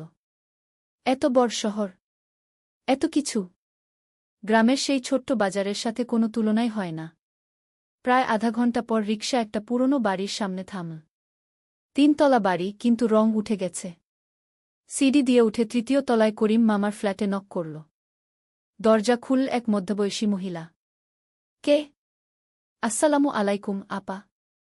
আমি সোহেল। নোয়াখালীর গ্রাম থেকে এসেছি। করিম মামা বাড়িতে আছেন? মহিলা তাকে মাথা থেকে পা পর্যন্ত দেখল। করিম তো অফিসে গেছে। তুমি কে? কোথা থেকে এসেছ? সোহেল সব খুলে বলল। মহিলা তাকে ভেতরে ঢুকতে দিল। বসো। করিম সন্ধ্যায় ফিরবে গু। ফ্ল্যাটটা ছোট। 2টো রুম, একটা ছোট্ট রান্নাঘর আর একটা বাথরুম। কিন্তু সোহেলের কাছে খুব সুন্দর লাগল। গ্রামের সেই টিনের ঘরের চেয়ে তো অনেক ভালো। মহিলা তার নাম জানাল, সালমা। করিম মামার স্ত্রী। তাদের 2টো ছেলে, একজন ক্লাস 8-এ পড়ে, আরেকজন ক্লাস 5-এ। খেয়েছ? সালমা আপা জিজ্ঞেস করল। না আপা গু। অপেক্ষা করো। ভাত আছে, মাছ আছে। খাও। সোহেল প্রথমে রাজি হতে চাইল না, কিন্তু খুব খিদে পেয়েছিল। সকাল থেকে শুধু একটা চা আর বিস্কুট খেয়েছে। খাওয়া দাওয়ার পর সোহেল বসে রইল। সালমা আপা তাকে গল্প করতে লাগল। তোমার মা কেমন আছেন? তোমার বোন? ভালো আছে আপা। মার একটু গেটে বাত আছে। ওষুধ খাচ্ছেন। বোন স্কুলে পড়ে কু। তুমি কি করতে চাও এখানে? চাকরি খুঁজছি আপা। যে কোনো কাজ করব। বাসায় মা আর বোনকে টাকা পাঠাতে হবে। সালমা আপা মাথা নাড়ল। করিম তোমার জন্য কিছু একটা করবে। সে ভালো মানুষ গ। সারাদিন অপেক্ষা করল সোহেল। সন্ধ্যা 6টায় করিম মামা ফিরলেন। 50-এর কাছাকাছি বয়স, কালো রঙের প্যান্ট শার্ট পরা, হাতে একটা ব্যাগ। আরে সোহেল, কবে এলি? করিম মামা খুশি হয়ে বললেন। আজ সকালে মামা গু। করিম মামা তাকে জড়িয়ে ধরলেন। অনেকদিন পর দেখলাম। কেমন আছিস? ভালো আছি মামা গি। ভালো করেছিস এসে। এখানে অনেক সুযোগ আছে। তোর জন্য একটা কাজের ব্যবস্থা করে দেব। তবে প্রথমে কয়েকদিন এখানে থাক। শহরটা একটু চিনে নে। তারপর কাজে যোগ দিবি। সোহেলের মনে আসার আলো জ্বল। সে ভাবল হয়তো তার ভাগ্য এবার পাল্টাবে। তৃতীয় অধ্যায়, প্রথম চাকরি। এক সপ্তাহ পরে করিম মামা সোহেলকে তার কোম্পানিতে নিয়ে গেলেন। কোম্পানির নাম আলামিন কনস্ট্রাকশন। অফিসটা শহরের কেন্দ্রে ৫ তলা একটা বিল্ডিংয়ের দোতলায়। মালিক আলী সাহেব, ৫০-এর কাছাকাছি বয়স, মোটা চেহারা, চোখে সোনার ফ্রেমের চশমা। বড়লোক মানুষ, কিন্তু খুব কড়া। এই ছেলেটাকে কি কাজে লাগাবেন? আলী সাহেব করিম মামাকে জিজ্ঞেস করলেন। স্যার, ও আমার আত্মীয়। গ্রাম থেকে এসেছে। খুব পরিশ্রমী। যে কোনো কাজে লাগাতে পারেন উ। আলী সাহেব সোহেলের দিকে তাকালেন। তুমি কি পড়েছ? Sir, SSC pass. জিপিএ অর্ধচতু উ। হুম। ভালো। কম্পিউটার চালাতে পারো? না স্যার, পারি না। কিন্তু শিখতে চাই উ। আলী সাহেব একটু ভাবলেন। ঠিক আছে। তোমাকে অফিসের কাজে রাখব। ফাইল গুছানো, চা বানানো, কাগজপত্র নিয়ে যাওয়া, না এসব। মাসে ৫,০০০ টাকা। রাজি আছো? জি স্যার। সোহেল খুশি হয়ে গেল। ৫,০০০ টাকা। রিকশা চালিয়ে ৩,৫০০ পেত। এখানে ৫,০০০। কাজ শুরু হলো পরদিন থেকে। সকাল ৮টায় অফিসে যেতে হয়, ফিরতে হয় সন্ধ্যা ৭টায়। প্রথম দিন সোহেল ঘুম থেকে উঠল ভোর ৫টায়। তৈরি হয়ে ৭:৩০টায় অফিসের উদ্দেশ্যে বের হল। করিম মামার বাড়ি থেকে অফিস প্রায় ৫ কিলোমিটার। বাসে যেতে হয়। অফিসে পৌঁছে সোহেল দেখল সেই প্রথম আলী সাহেব এখনও আসেননি। অফিস খোলা ছিল না। ৮-১০ মিনিট পর একজন লোক এসে অফিস খুল। তুমি নতুন? জি। আমি সোহেল গু। আমি জাহিদ, অ্যাসিস্ট্যান্ট ম্যানেজার। এসো উ। জাহিদ ভাই সোহেলকে সব কিছু দেখাল। অফিসে মোট ৬ জন কর্মচারী। ২ জন ইঞ্জিনিয়ার, একজন অ্যাকাউন্ট্যান্ট, একজন অ্যাসিস্ট্যান্ট ম্যানেজার, জাহিদ ভাই, একজন রিসেপশনিস্ট, আর এখন সোহেল। সোহেলের কাজ শুরু হলো চা বানানো দিয়ে। তারপর অফিস পরিষ্কার করা, ফাইল গুছানো, কাগজপত্র এক জায়গা থেকে আরেক জায়গায় নিয়ে যাওয়া। কাজ কঠিন না, কিন্তু সারাদিন দৌড়ঝাঁপ করতে হয়। দুপুরে খাবারের জন্য আধা ঘণ্টা বিরতি। সোহেল একটা ছোট হোটেলে গিয়ে ভাতরাল তরকারি খেল। ৫০ টাকা। সন্ধ্যায় অফিস বন্ধ হল। সোহেল ক্লান্ত হয়ে বাসায় ফিরল। কেমন লাগল প্রথম দিন? করিম মামা জিজ্ঞেস করলেন। ভালো মামা। অনেক কিছু শিখলাম ঘ। প্রথম মাসের শেষে সোহেল বেতন পেল ৫,০০০ টাকা। সে ৩,০০০ টাকা মাকে পাঠাল। মা ফোনে কাঁদতে লাগলেন। আল্লাহ তোকে ভালো রাখুক সোহেল উ। সোহেলের চোখেও জল এল। তার মনে হল সে একটা বড় কাজ করতে পেরেছে। চতুর্থ অধ্যায়, শহরের জীবন। ৩ মাস কেটে গেল। সোহেল এখন শহরের সাথে মিশে গেছে। প্রতিদিন অফিসে যাও আসার পথে সে দেখে হাজারো মানুষের জীবন। কেউ সফল, কেউ ব্যর্থ। কিন্তু সবাই চলছে নিজের পথে। সোহেল অফিসের কাজের পাশাপাশি কম্পিউটার শেখার চেষ্টা করছে। অফিসে একটা কম্পিউটার আছে। যখন কেউ ব্যবহার করে না, তখন সোহেল একটু একটু শিখার চেষ্টা করে। জাহিদ ভাই তাকে সাহায্য করেন। সোহেল, তুমি যদি কম্পিউটার ভালোভাবে শিখতে পারো, তাহলে তোমার ভবিষ্যৎ উজ্জ্বল। জাহিদ ভাই একদিন বললেন। কিভাবে শিখব ভাই? ট্রেনিং সেন্টারে যাও। সন্ধ্যায় ক্লাস আছে। মাসে ২,০০০ টাকা লাগবে গি। সোহেল ভাবল। ২,০০০ টাকা অনেক। কিন্তু এটা বিনিয়োগ। ভবিষ্যতের জন্য। সে একটা ট্রেনিং সেন্টারে ভর্তি হল। সপ্তাহে ৩ দিন, সন্ধ্যা ৭:৩০ থেকে রাত ৯টা পর্যন্ত ক্লাস। কম্পিউটারের basic, MS word, excel, powerpoint, internet ব্যবহার। একদিন অফিস থেকে ফেরার সময় সোহেল একটা দোকানে চা খেতে গেল। দোকানের পাশেই একটা ছোট্ট মুদি দোকান। সেখানে একটা মেয়ে বসে আছে। বয়স হবে ২০-এর কাছাকাছি। সাদাসিধে চেহারা, সাদা শাড়ি পরা, কিন্তু চোখে এক ধরনের দৃঢ়তা। ভাইজা, এক প্যাকেট বিস্কুট দেন কি? সোহেল বলল। মেয়েটা বিস্কুট দিল। ২০ টাকা। সোহেল টাকা দিয়ে যাচ্ছিল, হঠাৎ মেয়েটা বলল, আপনি নতুন এসেছেন এই এলাকায়, তাই না? হ্যাঁ। ৩ মাস হল। কিভাবে বুঝলেন? আপনার চেহারা দেখেই বোঝা যায়। এখনও গ্রামের ছোঁয়া আছে। আর আপনি প্রতিদিন এই পথ দিয়ে যান। দেখেছি কি? মেয়েটা হাসল। সোহেলও হেসে ফেল। আপনি খুব পর্যবেক্ষক মনে হচ্ছে গি। জীবনে অনেক কিছু দেখেছি, তাই মানুষকে চিনতে শিখেছি। আপনার নাম? মিনা। এই দোকান আমার বাবার। উনি অসুস্থ, তাই আমি দেখছি। সেদিন থেকে সোহেল প্রায়ই সেই দোকানে যেতে শুরু করল। মিনার সাথে গল্প করত। ধীরে ধীরে তাদের মধ্যে একটা বন্ধুত্ব তৈরি হল। মিনাও তার জীবনের গল্প বলল। মিনার মা মারা গেছেন যখন সে মাত্র 7 বছরের। বাবা আব্দুল হামিদ একা হাতে মিনাকে বড় করেছেন। মুদি দোকান দিয়ে সংসার চালান। মিনা কলেজে পড়ে, অনার্স সেকেন্ড ইয়ার। সকালে কলেজে যায়, দুপুরে ফিরে এসে দোকান সামলায়। বাবার হার্টের সমস্যা আছে, তাই ভারী কাজ করতে পারেন না। তোমার স্বপ্ন কি? একদিন সোহেল জিজ্ঞেস করল। গ্র্যাজুয়েশন শেষ করে একটা ভালো চাকরি করব। তারপর বাবাকে ভালো চিকিৎসা করাব। তুমি? আমিও চাকরি করে পরিবারকে ভালোভাবে দেখভাল করতে চাই। মা আর বোনকে নিয়ে শহরে আনব একদিন। দুজনেই নিজেদের স্বপ্নের কথা বলতে গিয়ে বুঝল তাদের স্বপ্ন অনেকটা একই রকম। ৫ম অধ্যায়, বিপদ। ৬ মাস কেটে গেল। সোহেল এখন আলী সাহেবের খুব প্রিয় কর্মচারী। সে শুধু চা বিস্কুট দেওয়ার কাজই করে না, এখন কম্পিউটারেও কিছু কাজ শিখেছে। ছোটখাটো টাইপিং, ডেটা এন্ট্রি এসব করতে পারে।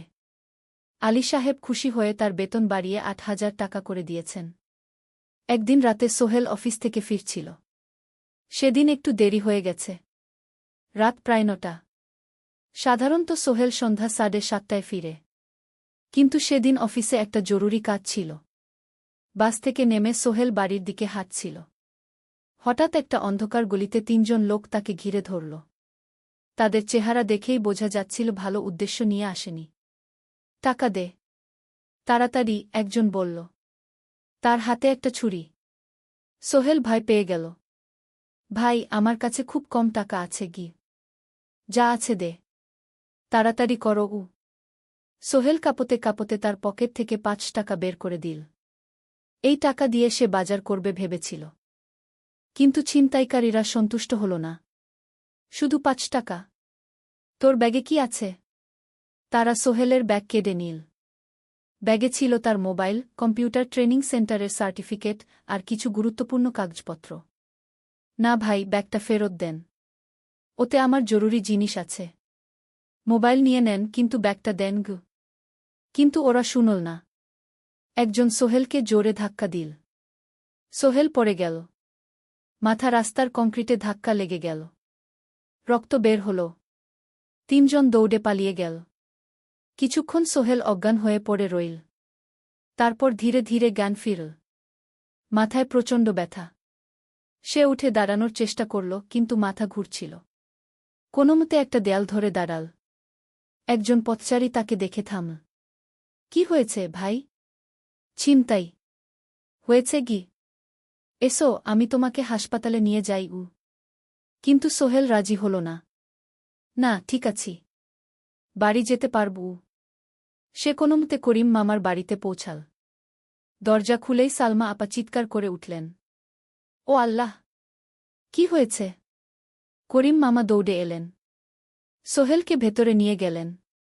তার মাথায় জল ঢেলে রক্ত পরিষ্কার করলেন। ক্ষতটা বেশ গভীর। হাসপাতালে যেতে হবে কি? করিম মামা বললেন। তারা একটা অটোরিকশা নিয়ে নিকটস্থ হাসপাতালে গেলেন। ডাক্তার সোহেলের মাথায় ৩টা সেলাই দিলেন। বলল, ১ সপ্তাহ বিশ্রাম নিতে হবে। কোনো ভারী কাজ করা যাবে না। হাসপাতাল থেকে ফিরে সোহেল শুয়ে রইল। তার মনে হচ্ছিল সবকিছু শেষ হয়ে গেছে। মোবাইল চলে গেছে, গুরুত্বপূর্ণ কাগজপত্র চলে গেছে। এখন ১ সপ্তাহ অফিস করতে পারবে না। পরদিন সকালে করিম মামা আলী সাহেবকে ফোন করে সব জানালেন।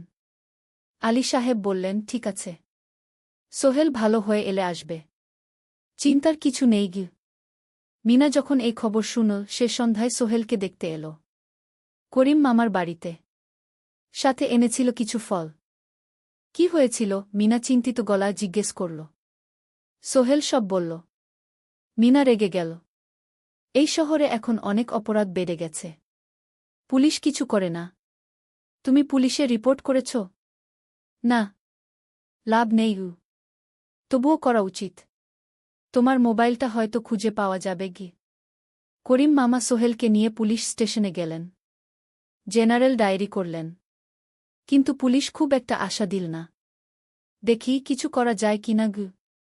সোহেল বুঝল মোবাইল আর ফিরবে না। সেই এক সপ্তাহ সোহেলের জীবনের সবচেয়ে কঠিন সময় ছিল।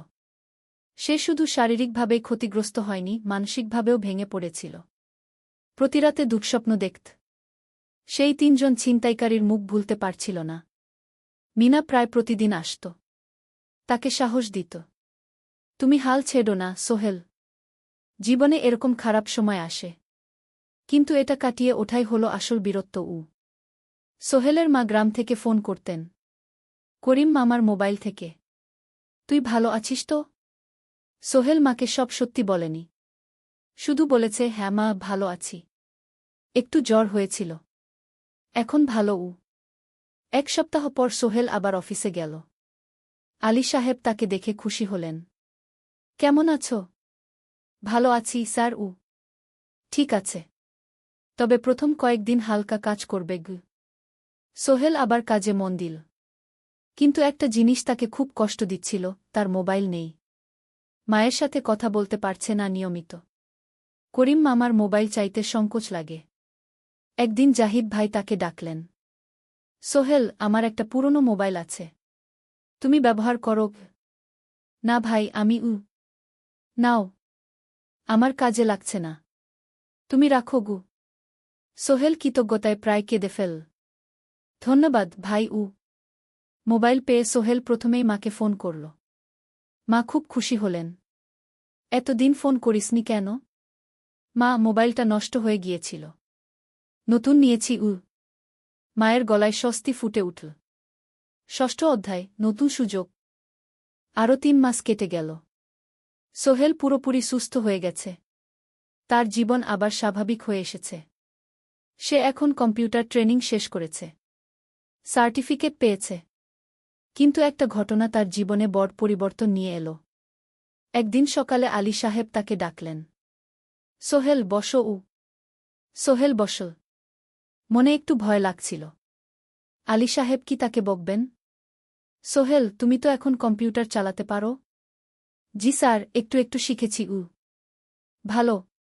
আমি তোমার কাজ দেখছি। তুমি খুব পরিশ্রমী আর সৎ। আমাদের কোম্পানিতে এরকম মানুষের দরকার গু। সোহেল কিছু বুঝতে পারছিল না। আমি তোমাকে একটা সুযোগ দিতে চাই। আমাদের কোম্পানি একটা ট্রেনিং প্রোগ্রাম চালু করছে নতুন কর্মচারীদের জন্য। ৬ মাসের কোর্স। কম্পিউটার অ্যাকাউন্টিং, ভবন নির্মাণের হিসাব নিকাশ, প্রজেক্ট ম্যানেজমেন্ট সব শিখবে। কোম্পানি সব খরচ দেবে। ট্রেনিংয়ের সময় তোমার বেতনও চলবে। রাজি আছো? সোহেল বিশ্বাস করতে পারছিল না। স্যার, সত্যি? আমাকে এত বড় সুযোগ দিচ্ছেন? হ্যাঁ। তুমি ভালো ছেলে, পরিশ্রমী। আমি তোমাকে এগিয়ে দিতে চাই। ভবিষ্যতে তুমি এই কোম্পানির একজন গুরুত্বপূর্ণ কর্মচারী হবে। সোহেল কৃতজ্ঞতায় প্রায় কেঁদে ফেল। ধন্যবাদ স্যার। আমি কঠোর পরিশ্রম করব। আমি জানি। সেদিন সন্ধ্যায় সোহেল মিনার দোকানে গেল। মিনাকে খবরটা দিল। মিনা খুব খুশি হল। তার চোখে জল এসে গেল। তুমি পারবে সোহেল। আমি জানি। সোহেল তার মা আর বোনকেও ফোন করে খবরটা দিল। মা কাঁদতে লাগলেন। তোর বাবা বেঁচে থাকলে কত খুশি হতো। ট্রেনিং শুরু হলো পরের মাস থেকে। প্রতিদিন সকালে ৩ ঘন্টা ক্লাস, তারপর বাকি সময় অফিসের কাজ। ক্লাসে ৫ জন নতুন কর্মচারী। সবাই তরুণ, উৎসাহী। শিক্ষক ছিলেন একজন অভিজ্ঞ ইঞ্জিনিয়ার। নাম রহিম স্যার। তিনি খুব ভালোভাবে সব কিছু বুঝাতেন। কম্পিউটার অ্যাকাউন্টিং, এক্সেলে জটিল ক্যালকুলেশন, প্রজেক্টের বাজেট তৈরি, সময় ব্যবস্থাপনা সব। সোহেল পুরো মনোযোগ দিয়ে শিখতে লাগল। সন্ধ্যায় বাড়ি ফিরে প্র্যাকটিস করত। করিম মামার ছেলের কাছ থেকে একটা ল্যাপটপ ধার নিত কখনো কখনো। ৬ মাস পরে ট্রেনিং শেষ হল। সবাই সার্টিফিকেট পেল। আলী সাহেব একটা অনুষ্ঠান করলেন। সোহেল সেরা পারফর্মার হিসেবে একটা বিশেষ পুরস্কার পেল, ৫,০০০ টাকা বোনাস। আলী সাহেব ঘোষণা করলেন, সোহেল, আজ থেকে তুমি আমাদের জুনিয়র অ্যাকাউন্ট অ্যাসিস্ট্যান্ট। তোমার বেতন ১৫,০০০ টাকা। সোহেল অবাক হয়ে গেল। ৮,০০০ থেকে ১৫,০০০। প্রায় দ্বিগুণ। সেদিন রাতে সোহেল ঘুমাতেই পারল না। খুশিতে উত্তেজনায় তার চোখে ঘুম নেই। সে ভাবল তার জীবন কিভাবে বদলে যাচ্ছে। 2 বছর আগে যে রিকশা চালাত, আজ সে একটা নামকরা কোম্পানির অ্যাকাউন্ট অ্যাসিস্ট্যান্ট। 7ম অধ্যায়, প্রেম ও প্রস্তাব। 1.5 বছর হয়ে গেল সোহেলের চট্টগ্রাম আসার। সে এখন একজন সফল যুবক। তার মা গ্রামে খুব খুশি। প্রতি মাসে সোহেল 10,000 টাকা পাঠায়। ছোট বোন ঋতু এখন কলেজে ভর্তি হয়েছে সোহেলের পাঠানো টাকায়। মায়ের চিকিৎসাও ভালোভাবে হচ্ছে। মিনার সাথে সোহেলের সম্পর্ক এখন আর শুধু বন্ধুত্ব নয়। দুজন দুজনকে ভালোবাসে। কিন্তু কেউ কাউকে সরাসরি বলার সাহস পায়নি। প্রতিদিন দেখা হয়, গল্প হয়, কিন্তু সেই একটা কথা বলা হয়ে ওঠে না। একদিন শুক্রবার ছুটির দিন। সোহেল মিনাকে বলল, আজ কি একটু ঘুরতে যাবে? কোথায়? পতেঙ্গা বিচ। তুমি কি কখনো গেছ? না। কিন্তু আমার দোকান গ। শুক্রবার। তোমার বাবা সামলাবে গ। মিনা রাজি হয়ে গেল। দুপুরে দুজনে বাস নিয়ে পতেঙ্গা গেল। সমুদ্র দেখে মিনা অবাক হয়ে গেল। কি সুন্দর! দুজনে বালিতে বসল। ঢেউয়ের শব্দ শুনতে শুনতে গল্প করছিল। হঠাৎ সোহেল বলল, মিনা, তোমার সাথে কিছু বলার ছিল। বলো। সোহেল একটা লম্বা শ্বাস নিল। তুমি জানো, আমি তোমাকে ভালোবাসি। মিনা হাসল। তার চোখ ভিজে গেল। জানি। আমিও তোমাকে ভালোবাসি, সোহেল। সোহেল অবাক হয়ে গেল। সত্যি? হ্যাঁ। অনেকদিন ধরেই জানি। তুমি আমার জীবনে এসে সব কিছু বদলে দিয়েছ। তোমার সাথে থাকলে আমার মনে হয় আমি যে কোনো কিছু করতে পারব। দুজনে কিছুক্ষণ চুপ করে বসে রইল। সমুদ্রের ঢেউ এসে পায়ে লাগছিল। সূর্য পশ্চিমে ঢলে পড়ছে। আকাশ লালকুমলা হয়ে গেছে। কিন্তু আমার বাবার সাথে কথা বলতে হবে, কি মিনা বলল। আমি তৈরি। যখন বলবে তখন বলব। পরের সপ্তাহে সোহেল মিনার বাবার সাথে কথা বলল। আব্দুল হামিদ সাহেব প্রথমে একটু দ্বিধা করলেন। তুমি কোনো পরিবারের ছেলে?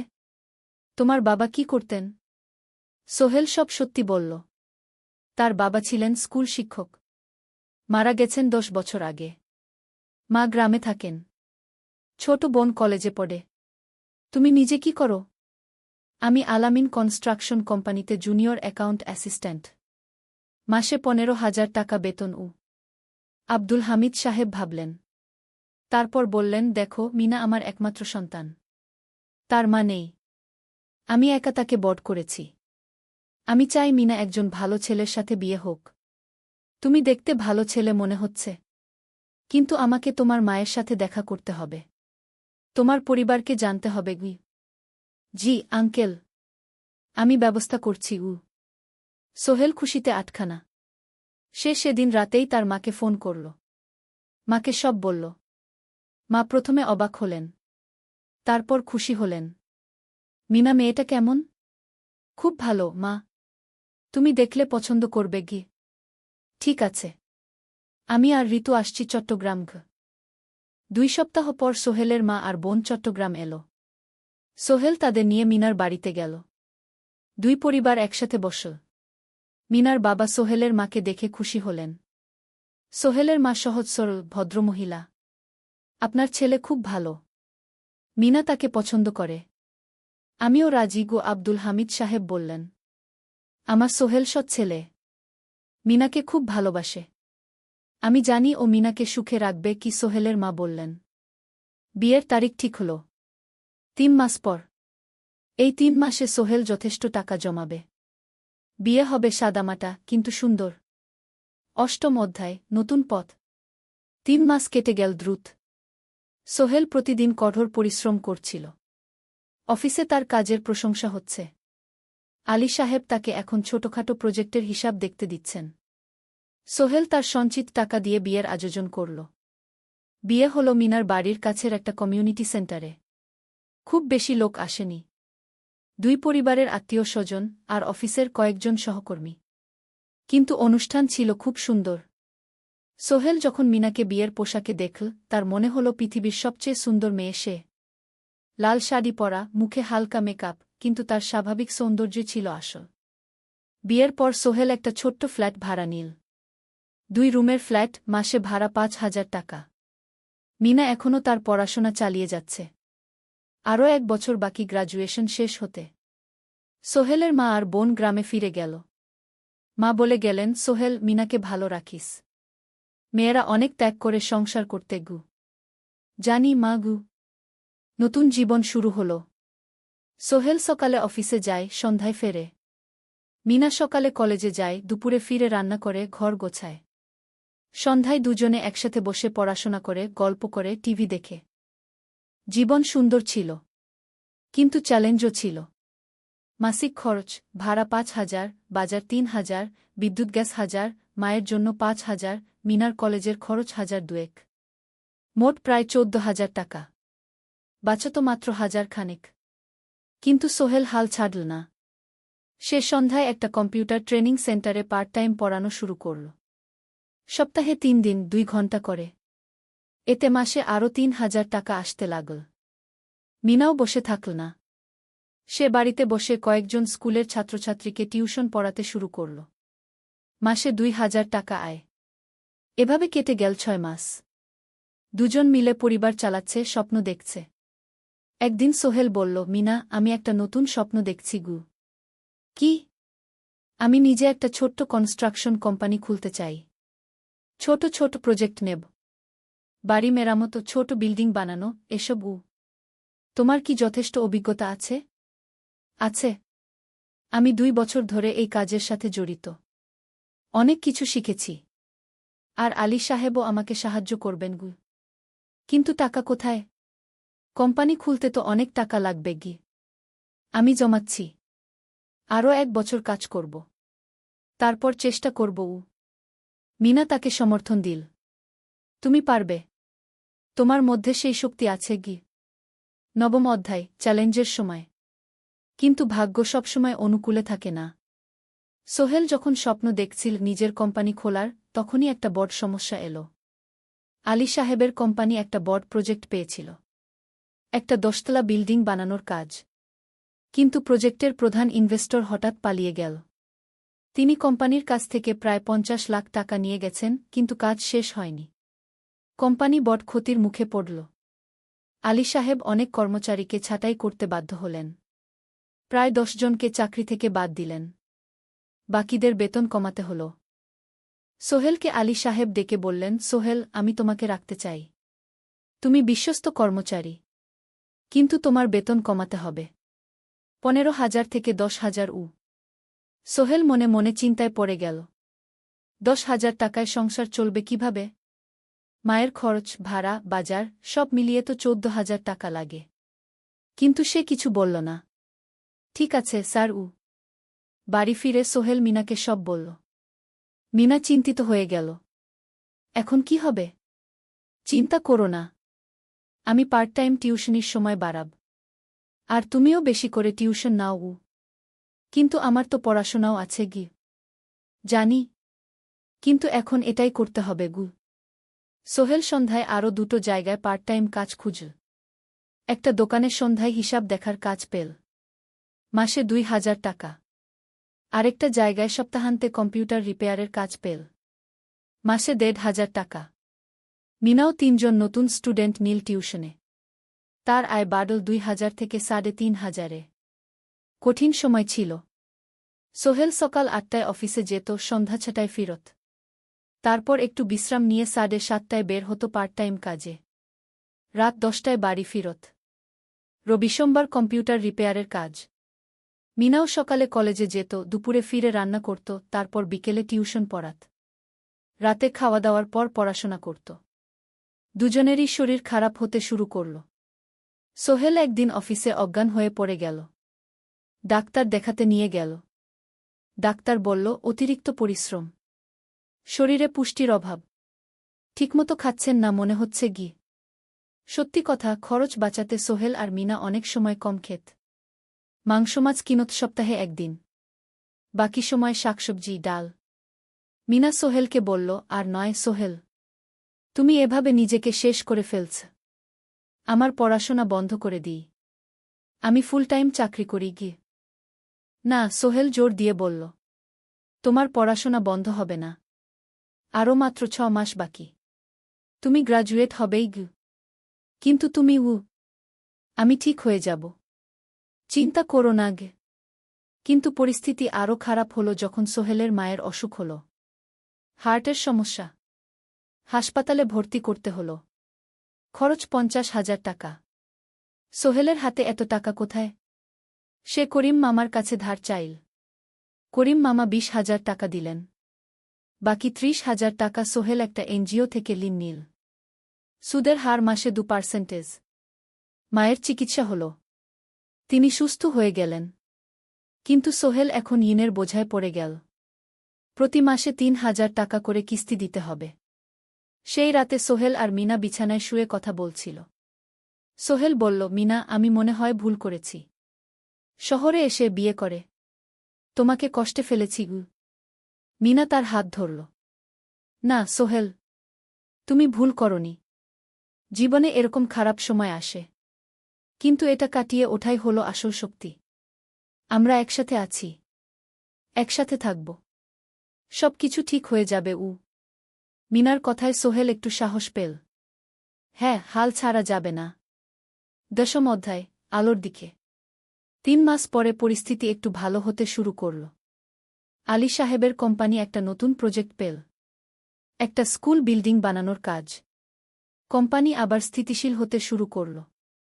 আলী সাহেব সোহেলকে ডেকে বললেন, সোহেল, আমি তোমার কঠোর পরিশ্রম দেখেছি। খারাপ সময়েও তুমি কোম্পানি ছেড়ে যাওনি। আমি কৃতজ্ঞ। আজ থেকে তোমার বেতন আবার 15,000 টাকা গু। সোহেল খুশি হয়ে গেল। ধন্যবাদ স্যার। মিনাও গ্র্যাজুয়েশন শেষ করল। ভালো ফলাফল করল। সে এখন চাকরি খুঁজছে। একদিন মিনা একটা প্রাইভেট স্কুলে শিক্ষিকার ইন্টারভিউ দিতে গেল। ইন্টারভিউ ভালো হল। তাকে নিযোগ দেওয়া হল। বেতন 12,000 টাকা। সেদিন সন্ধ্যায় দুজনে মিলে একটা ছোট্ট পার্টি করল। একটা বিরিয়ানি কিনল, কোমল পানীয় কিনল। দুজনে মিলে খেল। আমরা পেরেছি সোহেল, মিনা বলল। হ্যাঁ, আমরা পেরেছি গু। এখন দুজনের মিলিয়ে আয় 27,000 টাকা। খরচ চালানোর পর প্রায় 10,000 টাকা বাঁচে। সোহেল এই টাকা দিয়ে লেন শোধ করতে শুরু করল। পার্ট টাইম কাজগুলো ছেড়ে দিল। শরীরের যত্ন নেওয়া শুরু করল। আরও 6 মাস পরে সোহেলের কাছে একটা বড় সুযোগ এল। আলী সাহেব একদিন তাকে ডাকলেন। সোহেল, তুমি কি নিজের ব্যবসা করতে চাও? স্যার, আমি তোমাকে একটা ছোট্ট প্রজেক্ট দিতে চাই। একটা 3 তলা বিল্ডিংয়ের কনস্ট্রাকশন। তুমি ম্যানেজ করবে, আমি শুধু সুপারভাইজ করব। লাভের 50% তোমার গু। সোহেল ভাবল, এটা একটা বড় সুযোগ, কিন্তু ঝুঁকিও আছে। যদি কাজটা ভালোভাবে না হয়? স্যার, আমি চেষ্টা করব। কিন্তু যদি ভুল হয়? ভুল হবে না। আমি তোমার উপর বিশ্বাস রাখছি। তুমি পারবে গু। সোহেল রাজি হয়ে গেল। এই প্রজেক্ট তার জীবনে টার্নিং পয়েন্ট হতে পারে। 11 অধ্যায়, স্বপ্ন পূরণের পথে। পরের 6 মাস সোহেল খুব কঠোর পরিশ্রম করল। প্রজেক্টটা ম্যানেজ করা সহজ ছিল না। শ্রমিক নিযোগ, ম্যাটেরিয়াল কেনা, কাজের তদারকি, সময়মতো কাজ শেষ করা, সব দায়িত্ব তার। প্রথম 2 মাস খুব চাপের মধ্যে গেল। একদিন একজন শ্রমিক কাজ করতে গিয়ে আহত হল। সোহেল তাকে হাসপাতালে নিয়ে গেল, তার চিকিৎসার খরচ দিল। এতে প্রজেক্টের বাজেট একটু বাড়ল, কিন্তু সোহেল জানত এটা করা দরকার। আরেকদিন ভুল ম্যাটেরিয়াল ডেলিভারি হল। সোহেল সেগুলো ফেরত পাঠাল, সঠিক জিনিস আনাল। এতে 3 দিন দেরি হল, কিন্তু কাজের মান ঠিক রইল। মিনা তাকে সবসময় সাপোর্ট করছিল। সে এখন চাকরিতে স্থিতিশীল। স্কুলের বাচ্চারা তাকে পছন্দ করে। প্রিন্সিপাল তার কাজে খুশি। প্রজেক্ট শেষ হল 6 মাসে। সময়মতো, বাজেটের মধ্যে। বিল্ডিংয়ের মালিক খুব খুশি হলেন। তিনি আলী সাহেবকে ধন্যবাদ দিলেন। আলী সাহেব বললেন, ধন্যবাদ আমাকে না, এই ছেলেকে দিন। সোহেল পুরো প্রজেক্ট ম্যানেজ করেছে গু। প্রজেক্ট থেকে মোট লাভ হল 3 লাখ টাকা। সোহেল পেল 1.5 লাখ টাকা। তার জীবনে এত টাকা এই প্রথম। সে করিম মামার ঋণ শোধ করল। এনজিওর বাকি ঋণ শোধ করল। তারপর তার মাকে 50,000 টাকা পাঠাল। মা দিয়ে গ্রামের বাড়িটা একটু মেরামত করাল, বোন ঋতুর জন্য একটা ল্যাপটপ কিনল। বাকি টাকা দিয়ে সোহেল একটা ব্যাংক অ্যাকাউন্টে জমা রাখল ভবিষ্যতের জন্য। আলী সাহেব সোহেলকে আরও 2টো প্রজেক্ট দিলেন। এবার একটু বড়। সোহেল আত্মবিশ্বাসের সাথে সেগুলোও শেষ করল। 2 বছর পরে সোহেল সিদ্ধান্ত নিল, এবার নিজের কোম্পানি খোলার সময় এসেছে। দ্বাদশ অধ্যায়, নতুন শুরু। সোহেল তার সব জমানো টাকা দিয়ে একটা ছোট্ট অফিস ভাড়া নিল। 2 রুমের অফিস। একটা রুমে কাজের জায়গা, আরেকটায় ছোট্ট মিটিং রুম। অফিসের সামনে একটা বোর্ড লাগাল, Sohel construction and development. Mina তাকে সাহায্য করছিল। সে অফিসের অ্যাকাউন্টস দেখত সন্ধ্যায় স্কুল থেকে ফিরে। 2জন মিলে একটা টিম। প্রথমে ছোট ছোট কাজ নিল। বাড়ি মেরামত, দোকান সংস্কার, ছোট বিল্ডিং কনস্ট্রাকশন। কাজের মান ভালো রাখার চেষ্টা করল। সময়মতো শেষ করল। দাম ন্যায্য রাখল। ধীরে ধীরে সোহেলের সুনাম ছড়িয়ে পড়ল। মানুষ তাকে বিশ্বাস করত। তার কাছে নতুন নতুন কাজ আসতে লাগল। প্রথম বছর খুব কষ্ট হল। কখনো লাভ হতো, কখনো লস। কিন্তু সোহেল থেমে থাকল না। সে শিখতে লাগল ব্যবসা কিভাবে চালাতে হয়। দ্বিতীয় বছরে পরিস্থিতি ভালো হল। সোহেল এখন 3জন স্থায়ী কর্মচারী নিয়োগ দিল। একজন ইঞ্জিনিয়ার, একজন সুপারভাইজার, একজন অফিস সহায়ক। তৃতীয় বছরে একটা বড় প্রজেক্ট পেল। একটা স্কুল বিল্ডিং বানানোর কাজ। 5 তলা বিল্ডিং। সোহেল পুরো মনোযোগ দিয়ে কাজটা করল। শ্রমিকদের ভালো বেতন দিল, ভালো ম্যাটেরিয়াল ব্যবহার করল, সময়মতো কাজ শেষ করল। স্কুল কর্তৃপক্ষ খুব খুশি হল। তারা সোহেলের কাজের প্রশংসা করল। এই প্রজেক্ট থেকে সোহেল প্রায় 5 লাখ টাকা লাভ করল। এই টাকা দিয়ে সে আরও ভালো একটা অফিস নিল। আরও কর্মচারী নিয়োগ দিল। এখন তার কোম্পানিতে 10 জন স্থায়ী কর্মচারী। প্রজেক্ট অনুযায়ী আরও শ্রমিক নিয়োগ দেওয়া হয়। ত্রয়োদশ অধ্যায়, পরিবার। এদিকে সোহেল আর মিনার সংসারেও খুশির খবর এল। মিনা গর্ভবতী। 9 মাস পর তাদের একটা মেয়ে হল। নাম রাখল সারা। সারা যখন জন্মাল, সোহেলের মা আর বোন চট্টগ্রামে এল। মা 1 মাস থেকে গেলেন। মিনাকে সাহায্য করলেন। সোহেল এখন একটা বড় ফ্ল্যাট ভাড়া নিয়েছে। 3 রুমের ফ্ল্যাট। একটা রুমে সোহেল, মিনা, একটায় সারা, আরেকটায় অতিথি রুম। মায়ের জন্য সোহেল সিদ্ধান্ত নিল তাকে চট্টগ্রামে নিয়ে আসবে। গ্রামে একা থাকা ঠিক না। কিন্তু মা রাজি হলেন না। না বাবা, আমি গ্রামেই থাকব। এখানে আমার পরিচিত মানুষ আছে। তোর বোনকে নিয়ে যা। ও ঢাকায় পড়ছে, চট্টগ্রামে এনে ভালো কোথাও ভর্তি করিয়ে দেগি। সোহেল তাই করল। ঋতুকে চট্টগ্রাম বিশ্ববিদ্যালয়ে ভর্তি করিয়ে দিল। ঋতু এখন সোহেলের ফ্ল্যাটে থাকে, বিশ্ববিদ্যালয়ে পড়ে। সোহেলের মনে হল তার জীবন এখন পরিপূর্ণ। স্ত্রী, মেয়ে, বোন সবাই তার কাছে। ব্যবসা ভালো চলছে। মা গ্রামে সুখে আছেন। চতুর্দশ অধ্যায়, সফলতার শিখরে। 5 বছর কেটে গেল।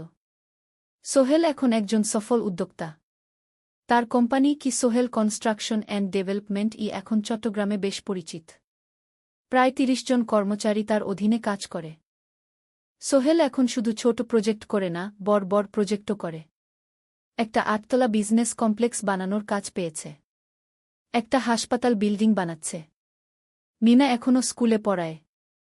সে এখন ভাইস প্রিন্সিপাল। সাথে সোহেলের কোম্পানির অ্যাকাউন্টস ম্যানেজার। 2জন মিলে ব্যবসা চালা। সারা এখন 4 বছরের। স্কুলে ভর্তি হয়েছে। খুব চালাক মেয়ে। ঋতু বিশ্ববিদ্যালয় থেকে গ্রাজুয়েট হয়ে একটা ব্যাংকে চাকরি পেয়েছে। একদিন আলী সাহেব